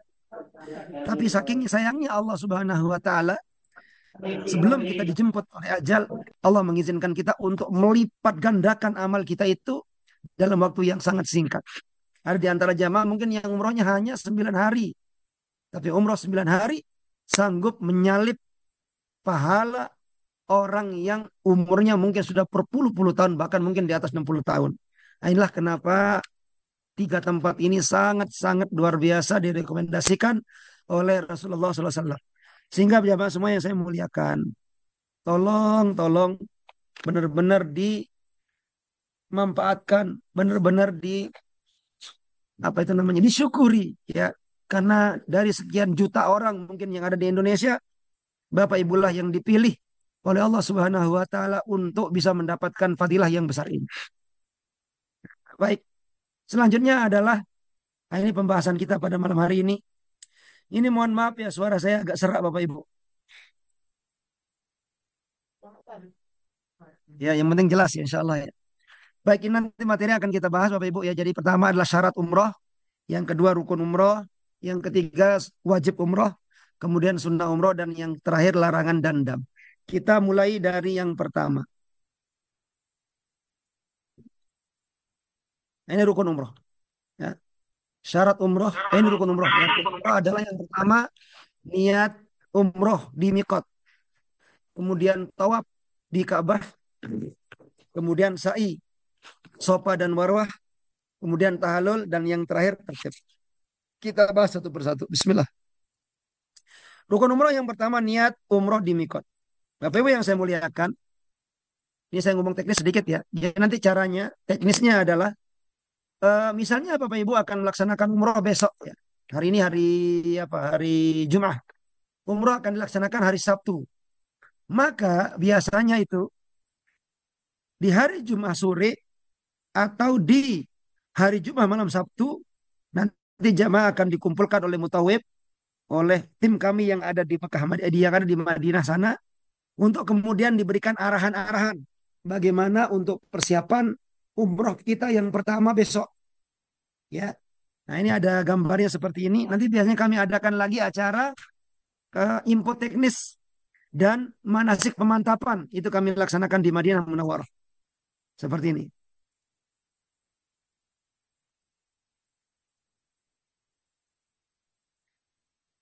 Baik. Nah, kemudian Bapak Ibu yang saya muliakan, ini kami sampaikan beberapa sunnah ya, kesunahan untuk awal kita akan melaksanakan niat apa namanya, niat ihram ya. Jadi sebelum niat nanti disunahkan untuk mandi dulu Bapak Ibu. Saya ulangi, disunahkan untuk mandi dulu. Mandinya seperti mandi besar itu ya. Kemudian bercukur, kemudian memakai wangian, memotong kuku, berpakaian ihram, kemudian sholat sunnah ihram. Ini secara global dulu saya terangkan. Nanti urutan-urutannya akan saya sampaikan selanjutnya. Nah, kemudian setelah niat ihram, disunahkan untuk memperbanyak talbiyah, Bapak Ibu. Kemudian sepanjang jalan itu berzikir dan berdoa, ya. Nah, ini urutannya. Jadi dari Madinah Munawwarah nanti jamaah, Bapak Ibu nanti akan mempersiapkan diri itu, tadi kan misalnya Bapak Ibu akan melaksanakan umrah pada hari Sabtu ya. Dari malam itu Bapak Ibu sudah kemas-kemas barang, koper segala macam untuk dibawa besok menuju ke Makkah Al-Mukarramah. Nah, kemudian pagi harinya ya, Bapak Ibu sudah mengeluarkan koper semua, dan sekitar jam 10-an, jam 11 Bapak Ibu turun ke lobi dalam kondisi berpakaian ihram. Ini dari hotel semua jamaah sudah berpakaian ihram, kemudian sholat zuhur dan asar di jamaah. Nah, sholat zuhur dan asar kadang dilaksanakan di Masjid Nabawi, ya. Terkadang untuk efisiensi waktunya diadakan di Masjidil Haram. Jadi kondisional. Seperti itu Bapak Ibu ya. Nah, kemudian sampai di Bir Ali. Bir Ali ini tempat di mana nanti Bapak Ibu akan mengambil niat ihram. Mikotnya di Bir Ali ya. Sampai di Bir Ali nanti mungkin ada dokumentasi dan sebagainya. Kemudian berwudu bagi yang wudunya batal. Selanjutnya adalah sholat sunat tahiyatul masjid di masjid yang ada di Bir Ali. Kemudian sholat sunnah ihram kemudian berdoa. Ya, setelah itu semua jamaah keluar, ya semua jamaah keluar. Selanjutnya nanti di halaman masjid bismillah. Di halaman Bir Ali, semua jamaah akan dipandu oleh mutawibnya ya untuk kemudian berniat ihram bersama-sama. Ini contohnya seperti ini Bapak Ibu. Nah, ini. Jadi kami mengkondisikan jamaah dulu, kami kondisikan semua, kita cek ya jamaah laki-laki saya cek apakah mereka apa namanya itu masih menggunakan daleman ya kan, masih menggunakan singlet. Ibu-ibu juga begitu. Kami cek apakah ada ibu-ibu yang masih belum menggunakan kaos kaki dan sebagainya. Nah, setelah kami pastikan kondisinya sudah lengkap semua, baru kemudian kami pandu untuk berniat bersama-sama. Nah, bagaimana niatnya? Niatnya ini seperti yang ada di teks, ya. Nawaitul umrata wa aramtu biha lillahi ta'ala. Nawaitul umrata wa aramtu biha lillahi ta'ala. Bapak Ibu yang saya muliakan, yang perlu untuk dipahami adalah terkait niat. Yang namanya niat itu qasdu syai' muqtarinan bi fi'lihi. Ya, menyengaja dalam hati untuk melakukan sesuatu bersama-sama dengan kita melakukan sesuatu tersebut. Itu niat tuh. Sehingga nanti ketika berniat umroh itu wajib dalam hati. Tidak cukup hanya lewat lisan saja. Maka bagi jamaah yang bisa menggunakan bahasa Arab, gunakan bahasa Arab. Nawaitul umrota wa aramtu biha lillahi ta'ala. Bagi yang tidak bisa, boleh menggunakan bahasa Indonesia. Bagaimana bunyinya? Ya cukup kita mengatakan saya niat umroh dengan berihram karena Allah Ta'ala. Kemudian jangan lupa berdoa. Doa syarat ini ya. Istilahnya doa apa itu? Doa supaya nanti kalau selama melaksanakan apa itu, selama Bapak Ibu menjadi seorang muhrim, orang yang sedang berihram, kok ada hal yang menjadikan Bapak Ibu tidak bisa melanjutkan apa itu namanya, tidak bisa melanjutkan umrohnya, maka Bapak Ibu langsung tahalul dan tidak perlu membayar dam. Itu makanya doa ini nanti dibaca bersama-sama, nanti dipandu oleh mutawibnya. Bagaimana bunyinya? Fa in habasani habisun famahilli haitsu habastani. Allah, jika ada sesuatu yang menahanku dari menyempurnakan rukun umrahku, maka tempat tahalulku di mana saja engkau menahanku. Nah, ini niat umroh Bapak Ibu. Oke. Nah, setelah berniat umroh tadi bersama-sama rame-rame ya dikumpulkan semua. Setelah berniat umroh nanti Bapak Ibu rame-rame ya dipandu oleh mutawib, kemudian kita mulai kembali ke bis ya, kembali ke bis kemudian bertalbiyah sepanjang jalan Bapak Ibu ya. Sepanjang jalan dari Bir Ali sampai Bapak Ibu sampai di Makkah Al-Mukarramah. Pertanyaannya Pak Ustadz, sebetulnya talbiyah itu apa? Untuk apa saya bertalbiyah? Bapak Ibu yang pertama, kita bertalbiyah itu untuk menjawab panggilan Allah. Menjawab panggilan Allah Subhanahu wa taala dengan penuh pengagungan, dengan penuh takzim atas anugerah besar yang diberikan oleh Allah Subhanahu wa taala kepada kita, kepada Bapak Ibu. Tadi kami sampaikan bahwa ada ribuan orang, mungkin jutaan orang di Indonesia yang pengen sekali bisa menginjakkan kaki di tanah suci. Tapi Bapak Ibu lah yang dipanggil oleh Allah Subhanahu wa taala untuk bisa melaksanakan ibadah yang luar biasa ini. Dengan demikian kita wajib untuk bersyukur, berterima kasih kepada Allah. Kalau orang Jawa bilang matur nuwun kepada Allah Subhanahu wa taala karena kita sudah dipanggil. Jadi Bapak Ibu yang saya muliakan, tadi di awal kami bacakan sebuah ayat ya di mana Allah Subhanahu wa taala berfirman ya kepada Nabi Ibrahim alaihissalam, kata Allah, "Wa adzim fin nasi bil haji." Wahai Ibrahim, panggil umat manusia untuk melaksanakan haji. Ya tuh kari jalan, maka akan datang kepadamu orang-orang dengan berjalan kaki, bahkan tidak beralaskan kaki itu. Ya, wala kulli dhamiri yatina min kulli fajjin amiq, dan dari berbagai penjuru orang-orang akan datang berbondong-bondong kepadamu. Kira-kira gitu bahasa Allah Subhanahu wa taala kepada Nabi Ibrahim alaihissalam. Maka saat itu Nabi Ibrahim diperintahkan Allah untuk memanggil kita semua Bapak Ibu. Untuk memanggil kita semua ya. Kemudian saat itu ruh kita menjawab panggilannya Nabi Ibrahim dengan mengatakan labbaik Allahumma labbaik. Ya Allah, kami penuhi panggilanmu ya Allah. Ya, maksudnya panggilan Allah lewat perantara Nabi Ibrahim alaihissalam. Jadi itu yang pertama, menjawab panggilan Allah. Yang kedua, mensyukuri nikmatnya Allah yang begitu besar, dan yang ketiga ikrar penghambaan kita kepada Allah Subhanahu wa taala. Sepanjang jalan itu Bapak Ibu tak terus bertalbiyah ya. Terus bertalbiyah labbaik Allahumma labbaik labbaik la syarika laka labbaik innal hamda wan ni'mata laka wal mulk la syarika lak. Terus seperti itu Bapak Ibu. Ya. Nah, untuk apa saya bertalbiyah? Ya, keutamaan bertalbiyah itu banyak sekali Bapak Ibu. Salah satunya Rasulullah mengatakan mamin muhrimin yulabbi illa busyra. Tidak ada orang yang berihram yang bertalbiyah kecuali mereka mendapatkan busyra, kabar gembira. Bil jannati, dengan surga. Wadhibat dunubu, dan dicabut, dihilangkan dosa-dosa mereka. Nah, itu fadilah daripada bertalbiyah. Dalam riwayat lain dikatakan, di riwayat lain dikatakan, ma min muslimin yulabbi illa labba man an yamini wa shimali min hajan aw syajarin aw madarin hatta tanqatil ardu min hahuna wa hahuna. Jadi tidak ada seorang muslim yang bertalbiyah, seorang muhrim mahram, ya, orang yang sedang muhrim, ya, bukan mahram, melainkan setiap batu, pohon dan tanah di sebelah kanan dan kirinya itu bertalbiyah bersamanya hingga bumi berakhir di sini dan di sana. Jadi kiri kanan itu sekitar itu ikut bertalbiyah Bapak Ibu. Ya, ikut bertalbiyah, ikut memohonkan ampun ya dari Allah Subhanahu wa taala untuk kita semua. Itu fadilahnya bertalbiyah. Ada lagi riwayat yang mengatakan tidak ada balasan bagi orang yang berihram yang senantiasa membaca talbiyah sampai matahari terbenam kecuali dihapuskan dosa-dosanya dan dia pulang tanpa membawa dosa seperti anak kecil yang baru lahir, Masya Allah, alhamdulillah Bapak Ibu. Itu yang Bapak Ibu dapatkan dengan apa namanya itu, dengan melaksanakan ibadah umroh yang luar biasa ini.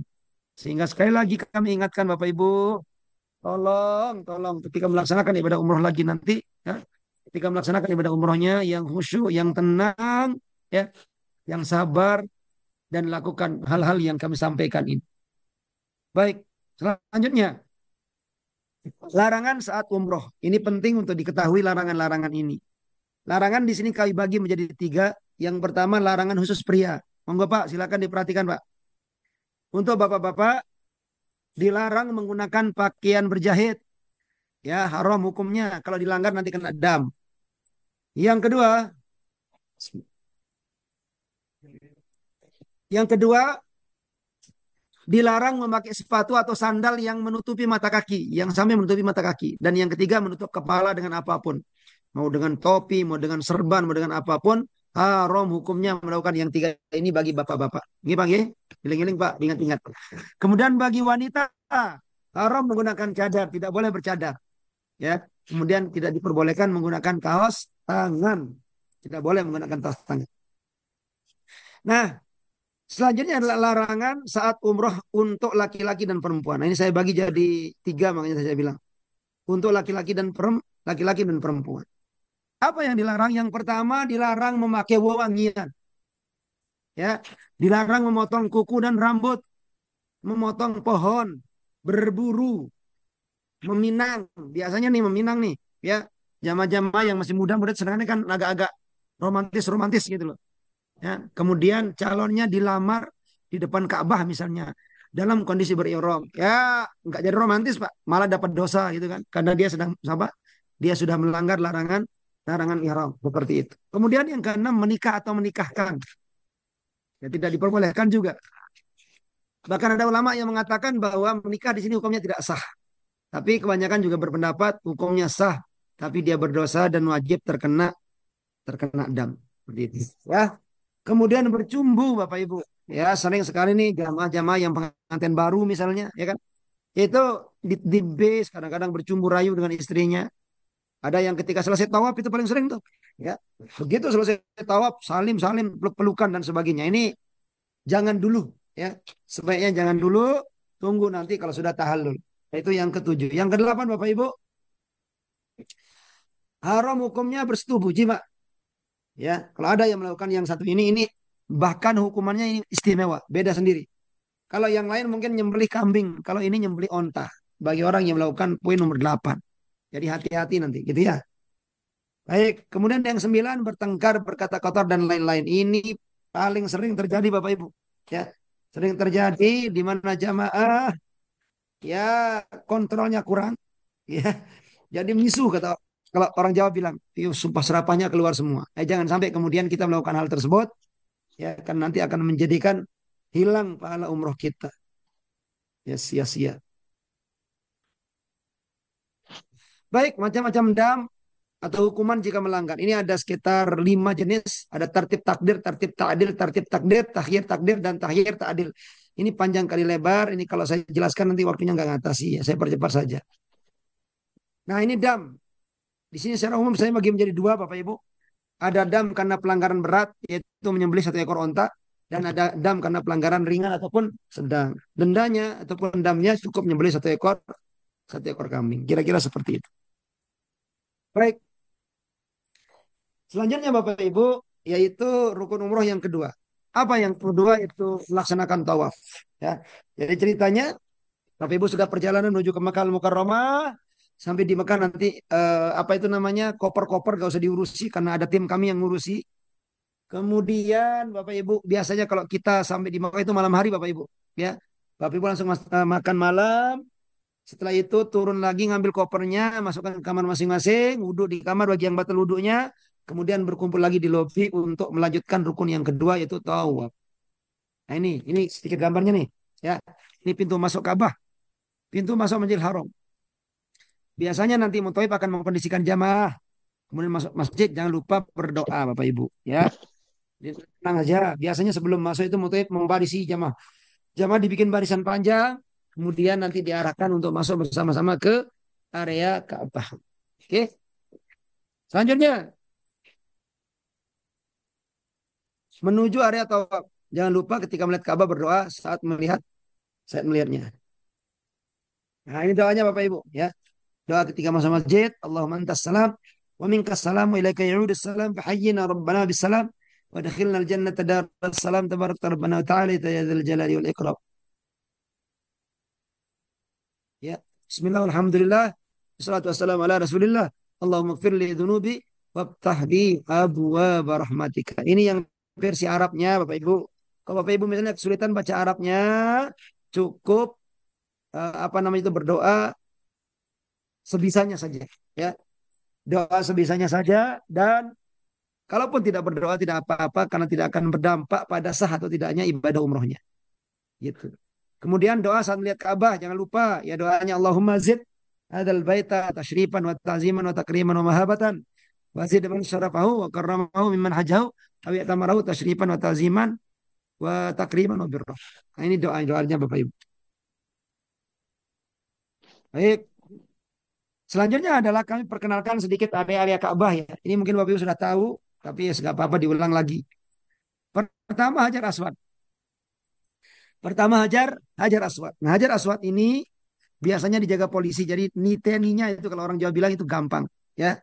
Kemudian yang kedua adalah kelambu Ka'bah. Ini semuanya emas Bapak Ibu. Emas. Kemudian nama makam Ibrahim, tempat berdirinya Nabi Ibrahim, bukan tempat pekuburannya Nabi Ibrahim. Ini harus diluruskan juga. Selanjutnya adalah multazam. Multazam itu adalah tempat yang terletak antara, maaf saya ulangi, mana tadi? Multazam ya. Multazam itu adalah suatu tempat yang terletak antara pintu Ka'bah dan pojok Hajar Aswad. Itu namanya multazam. Kemudian ada Hajar Ismail. Hajar Ismail itu yang model U itu. Ini dulu Ka'bah ini dulu Bapak Ibu. Makanya kalau kita tawaf nggak boleh melewati Hajar Ismail. Dan yang terakhir Mizab Ar-Rahman. Mizab Ar-Rahman talang emas. Ya. Nah ini sekarang kita masuk ke prosesi tawaf Bapak Ibu. Ya ini tolong diperhatikan videonya.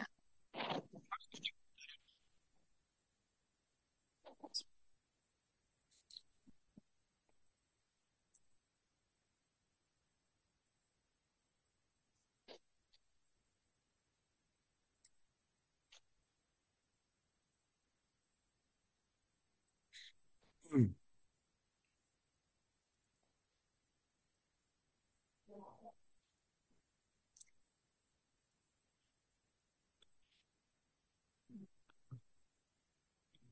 Saya ulangi Bapak Ibu. Nah ini ya, lihat garisnya ya. Jadi tadi mulai tawafnya itu dari Hajar Aswad ya. Nanti Bapak-bapak pundaknya yang sebelah kanan dibuka Pak. Ya, dibuka sebelah kanan. Kemudian jangan menghadap miring ke arah kiri. Angkat tangannya berisyarah sambil mengucapkan Bismillahi Allahu Akbar. Ucap tangannya begini.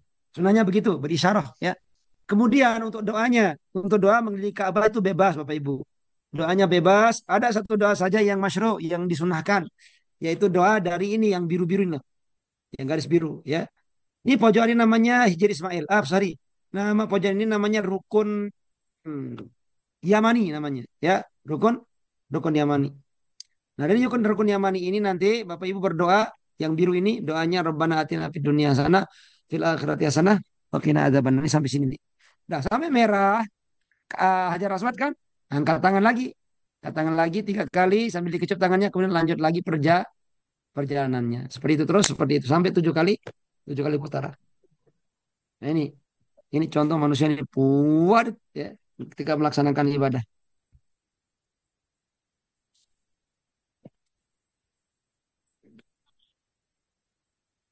Iya, jadi nanti caranya, cara niteninya, kalau orang Jawa bilang, itu Bapak Ibu ketika memulai tawaf itu mulai di Hajar Aswad.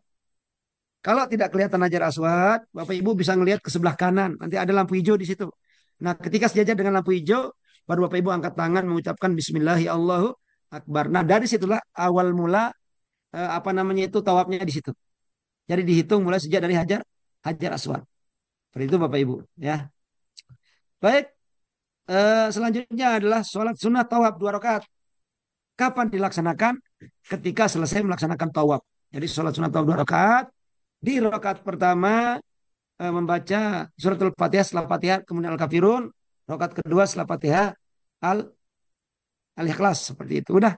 Assalamualaikum Assalamualaikum selesai ya. Baru kemudian Bapak Ibu minum air Zam-Zam. Minum air minum air Zam-Zam. Jangan lupa minum air Zam-Zamnya berdoa. Apa doanya? Allahumma inni as'aluka ilman nafi'a rizqan wasi'an wa syifaan min kulli da'in wa saqamin bi rahmatika ya arhamar rahim. Itu doa minum air Zam-Zam.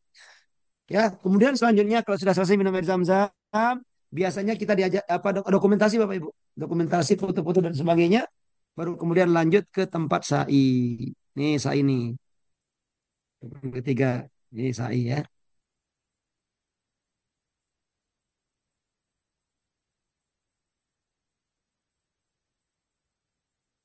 Oke, nah sekarang kita mulai rukun yang berikutnya, yang ketiga yaitu sa'i. Jadi sa'i itu Bapak Ibu, itu hitungannya adalah sofa marwah dari sofa marwah. Sebentar, saya lihatkan ini kelihatan nggak wajah saya? Jadi hitungannya Bapak Ibu itu sofa marwah. Satu, marwah sofa. Dua, sofa marwah. Tiga, marwah sofa. Empat, sofa marwah.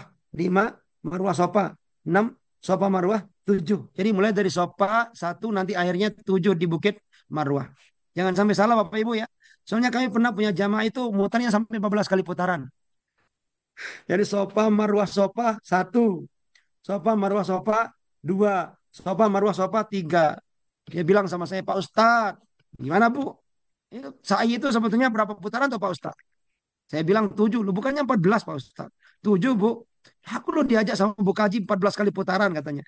Jadi ceritanya waktu itu dia nggak ikut saya. Dia ikutnya sama temannya. Temannya itu pernah kaji, ya, pernah haji entah berapa puluh tahun yang lalu. Nah, dia itu lupa-lupa ingat ceritanya. Ya, lupa-lupa ingat jamaah diajak ceritanya itu. Diajak, dipandu sama dia. Ternyata bukannya mandu benar tapi malah apa itu namanya? Kalau bahasa kasarnya dolun mudilun gitu. Ya, jadi sudah salah menyesatkan orang gitu. Ya itu kemudian apa? Ya tadi dia sa'i sampai 14 kali putaran. Nanti jamaah tolong diingat, jangan 14 kali ya. Kalau ada di antara Bapak Ibu nanti muter 14 kali itu bukan salah saya ya. Bukan salah saya. Bapak Ibu yang mungkin ketika mengikuti manasik itu ngantuk kayak saya. Jadi saya ulangi ya hitungannya. Kalau tawaf kan Hajar Aswad muter tak Hajar Aswad lagi.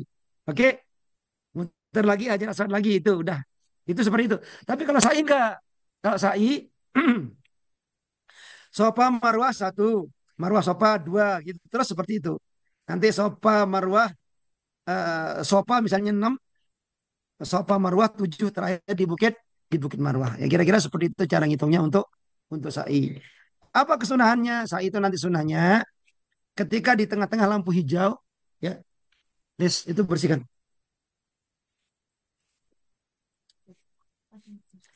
Ketika sampai di lampu hijau jangan lupa berdoa ya. Jadi gini. Saya ulangi dari awal dulu. Sampai di Bukit Sofa doa. Doanya apa? Nanti dipandu motoibnya. Abda'u bima badallahu bi wa rasulih. Inna safa wal marwata min syairillah.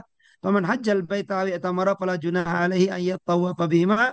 Wa man tatawwa khairan fa innallaha syakirun alim. Itu nanti doanya. Ya, doanya ketika menaiki bukit Sofa. Sampai di pucuk bukit Sofa nanti menghadap kiblat berdoa lagi tuh.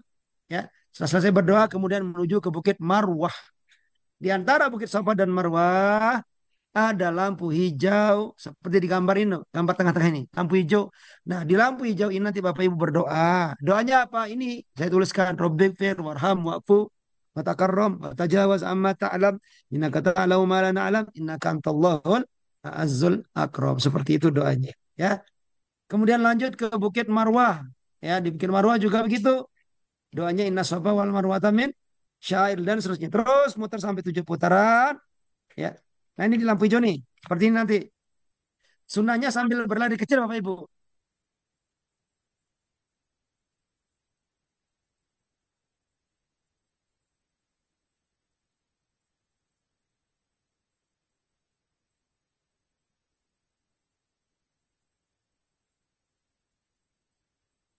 Baik, kira-kira itu contohnya Bapak Ibu ya.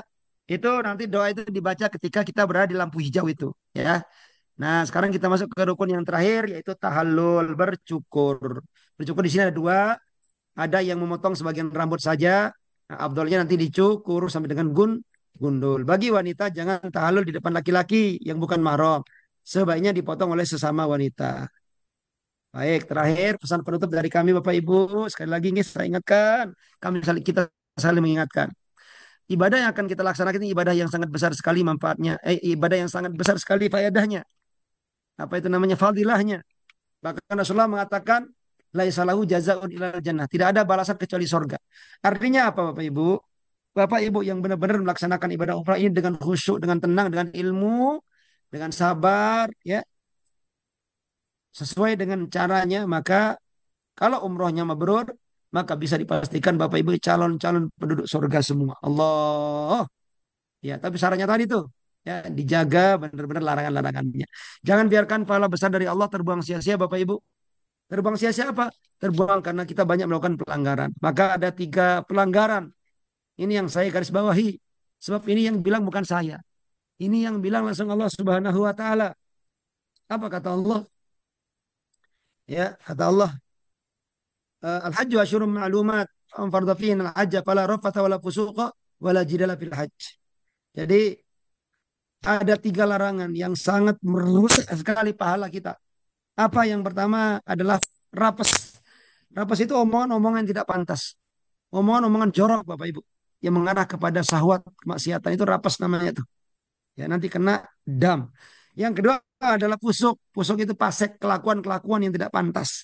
Dan yang ketiga adalah jidal. Jidal ini yang paling sering terjadi Bapak Ibu. Ya, jidal itu debat, debat kusir.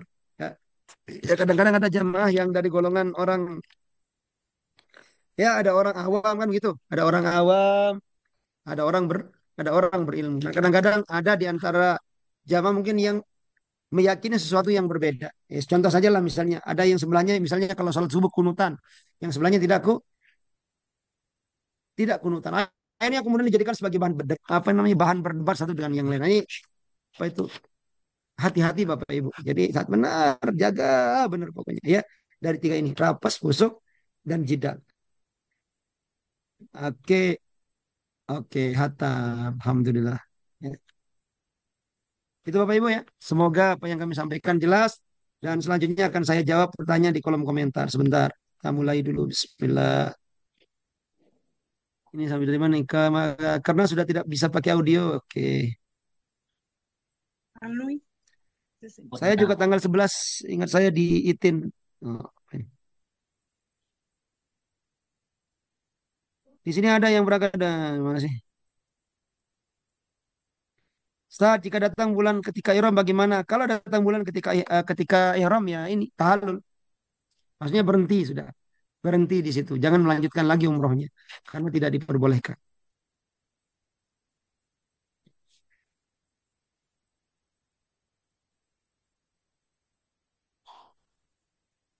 Mana tadi?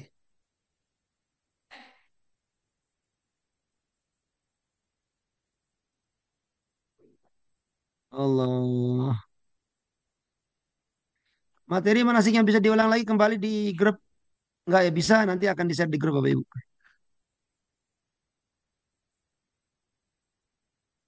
Oke. Untuk minum air zam-zam setelah tawaf apakah wajib jika sedang berpuasa bagaimana? Enggak usah Bapak Ibu. Tidak wajib minum zam-zam. Itu bukan bagian daripada rukun, ya. Salat sunnah setelah tawaf dilakukan berjamaah atau sendiri-sendiri? Dilakukan sendiri-sendiri Bapak Ibu. Saya apakah harus di dalam keadaan berwudu? Tidak. Kalau untuk saya tidak berwudu pun nggak masalah. Yang wajib dalam kondisi berwudu itu yang tawaf. Kalau pakai sabuk bagaimana? Boleh nggak? Boleh. Karena sabuk itu tidak dianggap pakaian. Sabuk dianggap aksesoris gitu aja. Untuk dalaman tanpa dijahit untuk laki-laki boleh tidak Ustaz? Pokoknya yang berjahit tidak diperbolehkan. Ya, kalau tidak berjahit nggak apa-apa. Ustaz, jika mau umroh lagi di keesokan harinya apakah sendiri atau bisa dibimbing? Untuk jatah umrohnya nanti 3 kali Bapak Ibu. Ya, untuk jatah umrohnya 3 kali. Hari pertama kedatangan dari Madinah ke Mekah tuh. Anggap saja hari Sabtu kan tadi ya saya bilang ya. Nah hari Minggu besok itu libur dulu. Sehari libur, acara bebas. Lusa baru umroh kedua, biasanya lagi umroh ketiga. Dan itu semua ditemani, didampingi oleh mutawifnya. Jadi jangan khawatir. Masuk tadi bertanya. Apa ini?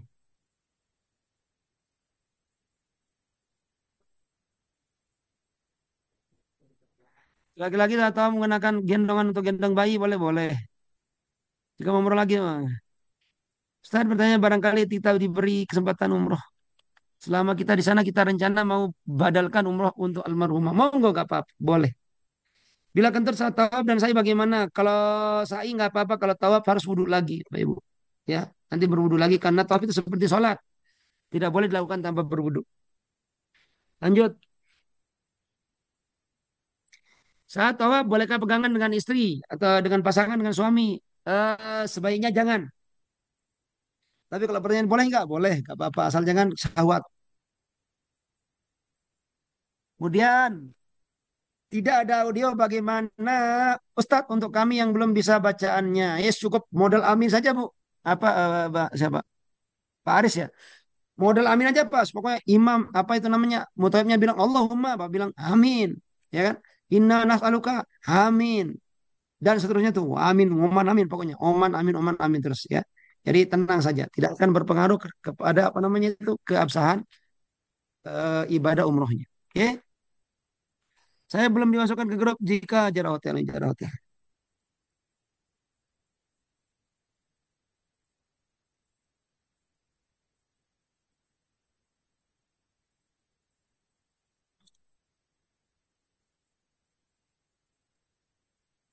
Biasanya dipimpin dan dibimbing ya betul.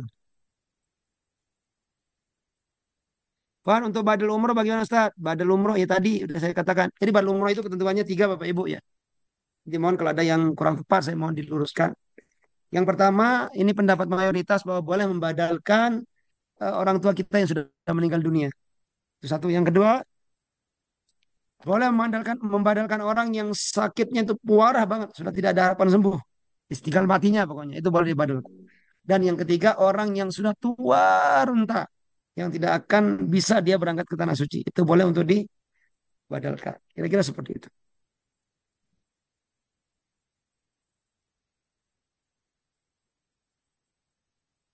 Bagaimana tahalulnya disediakan apa? Sen cukur dan gunting atau seperti apa bolehkah tidak tidak cukur gundul? Boleh Bapak Ibu. Kan nanti umrahnya 3 kali kan. Umrah pertama ya sebaiknya sedikit aja yang diambil ya kan. Sedikit umrah kedua sedikit lagi umrah ketiga baru kemudian gundul kalau ingin gundul. Bagaimana talurnya disediakan mesin namanya. Start untuk wudhu bagaimana hukumnya kalau pakai alat spray dan tidak di keran air. Ini yang sekarang lagi rame ini Bapak Ibu. Ya, lagi rame perbincangan tentang wudhu menggunakan spray. Ya, kebanyakan ulama berpendapat hukumnya tidak sah. Kalau kami secara pribadi sah, tapi ada caranya. Ya, apa gimana caranya? Kalau nyemprot spraynya Bapak Ibu, sedap. Ini misalnya spray ya. Kalau Bapak Ibu nyemprotnya hanya mengandalkan apa itu uap daripada air itu, uap sejenis uap yang hanya membasahi wajah, maka ini fix tidak sah. Ya, karena bahasa ayatnya, bahkan hadisnya, ayatnya itu mengatakan fagsilu wujuhakum, cuci, bukan mengusap wajah, tapi mencuci wajah. Kalau mengusap bagaimana? Kalau mengusap itu mashu, me- mengusap. Nah, kemudian tadi kalau ingin menggunakan spray, caranya spraynya itu agak dekat dengan wajah dan usahakan airnya merata dan mengalir. Airnya ini mengalir, baru itu sah. Terus ketika mengusap wajah ini jangan dilepas. Pastikan dia nempel terus di wajah. Kalau dilepas nanti mustakmal. Saya ulangi ya. Spraynya didekatkan. Jangan jauh-jauh. Kalau jauh-jauh biasanya hanya sedekat apa itu namanya? Hanya uap saja yang didapatkan. Ini tidak sah wudunya. Harus dekat. Sampai ngalir-ngalir air di wajah itu. Gitu caranya. Ya. Tangan bagaimana? Tangan juga begitu. Sampai ngalir-ngalir di ngalir-ngalir di tangan. Itu.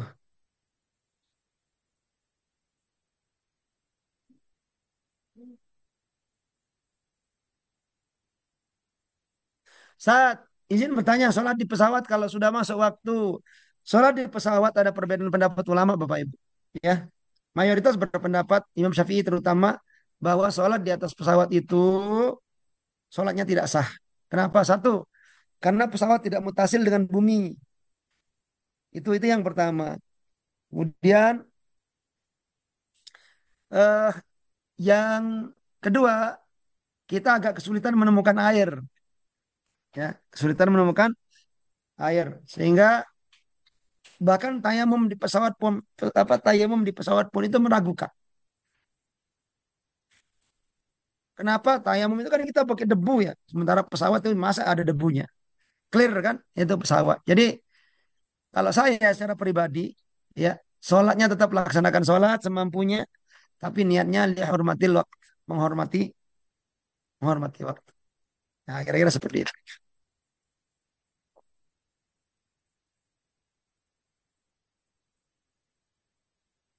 Nah, ini kan bagaimana hukumnya jika menggunakan spray? Tidak sah, tidak boleh.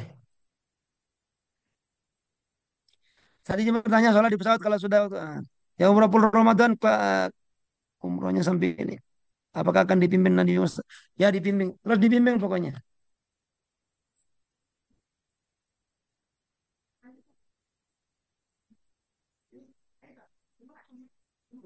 Oke, mana tadi? Ya Allah. Apakah wanita harus talul? Talul juga. Semua talul. Nah, setelah umrah pertama untuk di sini, biasanya umrah kedua padahal untuk almarhum bapak dan umrah ketiga ibu bisa begitu ya Ustaz? Bisa. Gimana talulnya? Disediakan mesin apakah? Boleh dicukur mandiri boleh. Mesin cukur tidak dipersiapkan.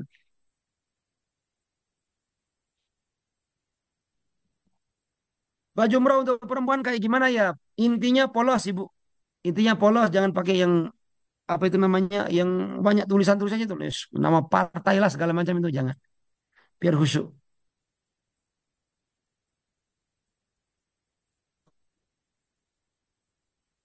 Apakah doanya supaya kita tidak bisa BAB dan tidak bisa BAB dan lainnya? Ya, mohon pertolongan Allah pakai bahasa biasa nggak apa-apa. Kalau mau umroh, tambahan di luar tiga yang ada di paket, apakah tuh bisa minta pandu nemenin? Bisa. Kalau batal saat pertengahan tawaf, apakah setelah wudhu putaran tawaf pulang dari satu atau melanjutkannya? Melanjutkan. Ya, melanjutkan saja sisa yang belum dihabiskan.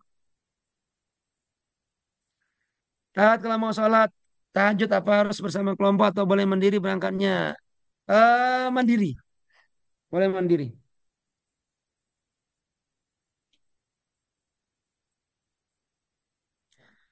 Start niat umroh padahal untuk orang tua yang udah almarhum nanti dipandu. Mau kena gitu lebih.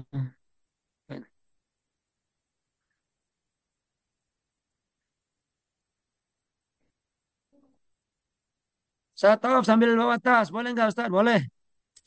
Kadang-kadang supaya tidak bisa BAB dan lainnya. Ya, pakai bahasa Indonesia nggak apa-apa. Ya Allah, jadikan kebelet pipi saya ini menjadi apa itu keringat misalnya dan seterusnya.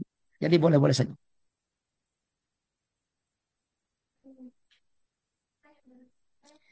Nah, bagaimana kalau kopernya ukuran 28 inci? Nah, kalau ini nanti tergantung pesawatnya apa, tergantung jatah bagasinya berapa. Kalau kami pakai Oman Air itu jajan jatahnya sekitar 20. 3 berapa itu? Ya lumayan lah ya. Setelah nanti di Madinah masuk Raudhah untuk perempuan dibimbing siapa ya? Ada mutawifahnya, Bu. Tenang saja.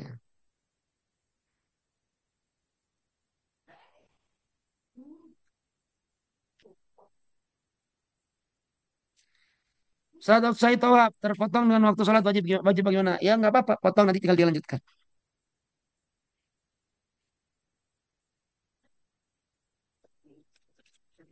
Baik,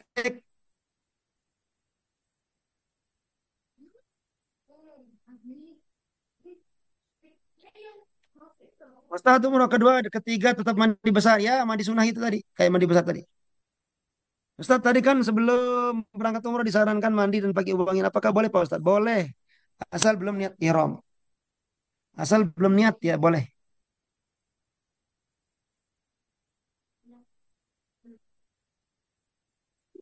Untuk masa roda bisa berapa kali? Jatahnya sekali. Apakah perlu download aplikasi seperti Nusuk? Tergantung kalau dibutuhkan ya download, kalau enggak ya nggak usah. Oke jamaah ya.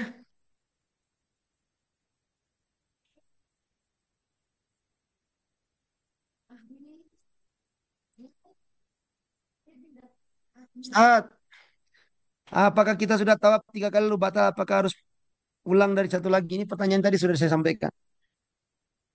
Ada dua opsi. Lanjut nggak apa-apa.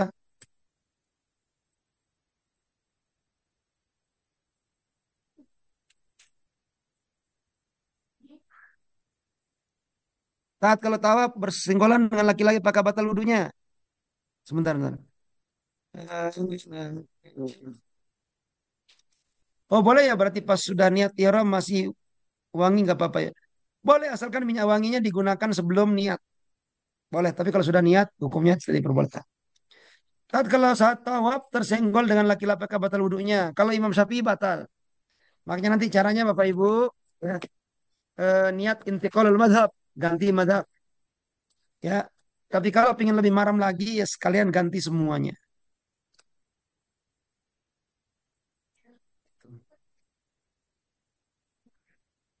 Allah. Deodoran termasuk wangian Pak Ustadz. Tergantung yang paham Ibu. Kalau ada wangi-wanginya berarti tidak diperbolehkan. Oke Bapak Ibu.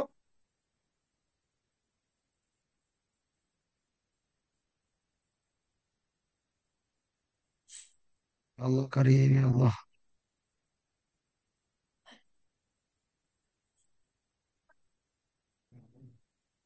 Monggo. Kalau mungkin sudah kita tutup dengan sama-sama berdoa Bapak Ibu.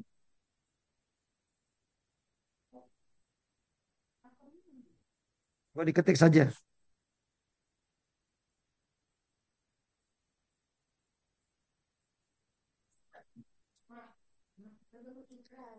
Allah.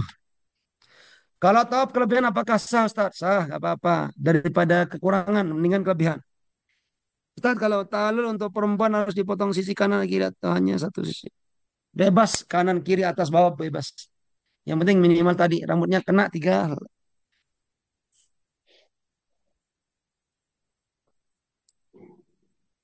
Ikutin mazhabnya ketika sudah sampai.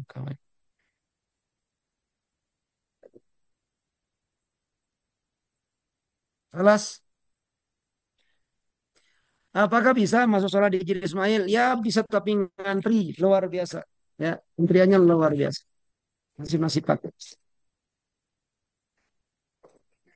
Allah karim.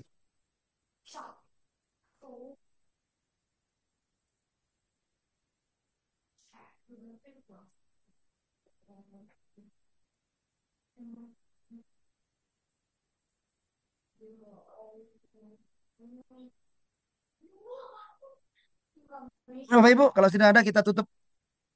Jadi,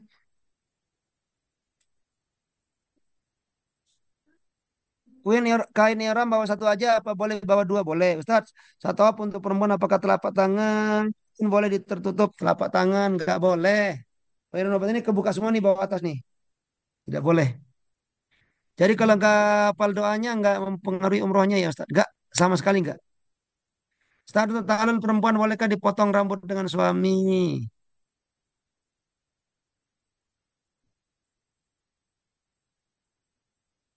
Saya cenderung di ini aja. Apa itu namanya? Sesama saja, sama perempuan gitu.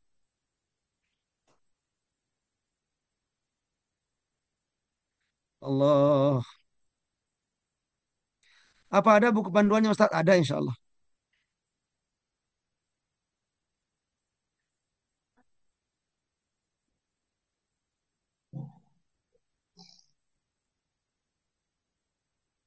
Jika umroh kedua ihram kotor, apakah bisa pakai kembali di umroh ketiga? Ya kalau sudah suci, boleh-boleh saja.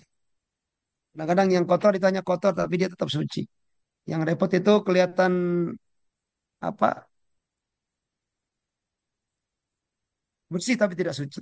Gitu. Oke, Bapak Ibu. Waduh, luar biasa ini. Banyak pertanyaan ya.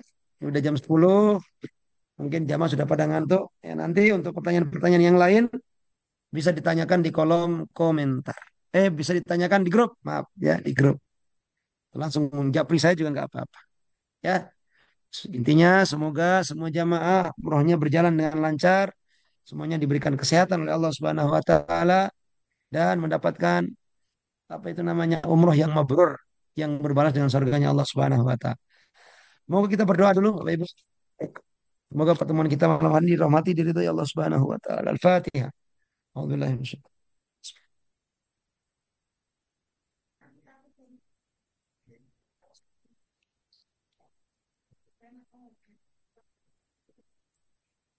A'udzubillahi minasyaitonir rajim. Bismillahirrahmanirrahim. Alhamdulillahirabbil alamin. اللهم صل وسلم وبارك على سيدنا محمد وعلى ال سيدنا محمد. اللهم يا الله اجعل جمعنا هذا جمعا مباركا، فرقنا من بعده تفرقنا حسنا مرحوما برحمتك يا ارحم الراحمين. يا ارحم الراحمين، يا ارحم الراحمين، يا ارحم الراحمين. Ya Allah ya Rabb, kepada seluruh jamaah kami yang hadir pada pertemuan malam hari ini, ya Allah, seluruh jamaah umrah yang akan berangkat melaksanakan ibadah umrah. Ya Rabb, berikan kepada seluruh jamaah kesehatan, ya Allah. Berikan kesehatan, kekuatan, berikan kelancaran, berikan keberkahan, berikan kemudahan ya Allah perjalanan ibadah kami, ibadah umrah para jamaah ya Allah. Ya Allah, lancarkan ibadahnya ya. Ya Allah, karuniakan umrah yang mabrur ya Allah. Umrah yang mabrur ya Allah yang kau balas dengan surgamu ya Rabbal Alamin. Ya Allah, jadikan umrah kami ini bukan umrah kami yang terakhir ya Allah. Jadikan kami bisa kembali lagi ya Allah bersama dengan keluarga kami, bersama dengan orang-orang yang kami cintai ya Allah Rabbal Alamin. Ya Allah, yassir lana ya Rabb, yassir lana birahmatika ya arhamar rahimin. Allahumma ya Allah, ij'al عمرة مبرورة، سعينا سعيا مشكورا، ذنبنا ذنبا مغفورا، تجارتنا تجارة لن تبور، يا عليم ما في الصدور، أخرجنا يا الله من الظلمات إلى النور، أخرجنا يا الله من الظلمات إلى النور، أخرجنا يا الله من الظلمات إلى النور. ربنا آتنا في الدنيا حسنة، في الآخرة حسنة وقنا عذاب النار، ادخلنا الجنة مع الأبرار يا عزيز يا غفار يا رب العالمين. صلى الله على سيدنا محمد وعلى آله وصحبه وسلم. الحمد لله رب العالمين.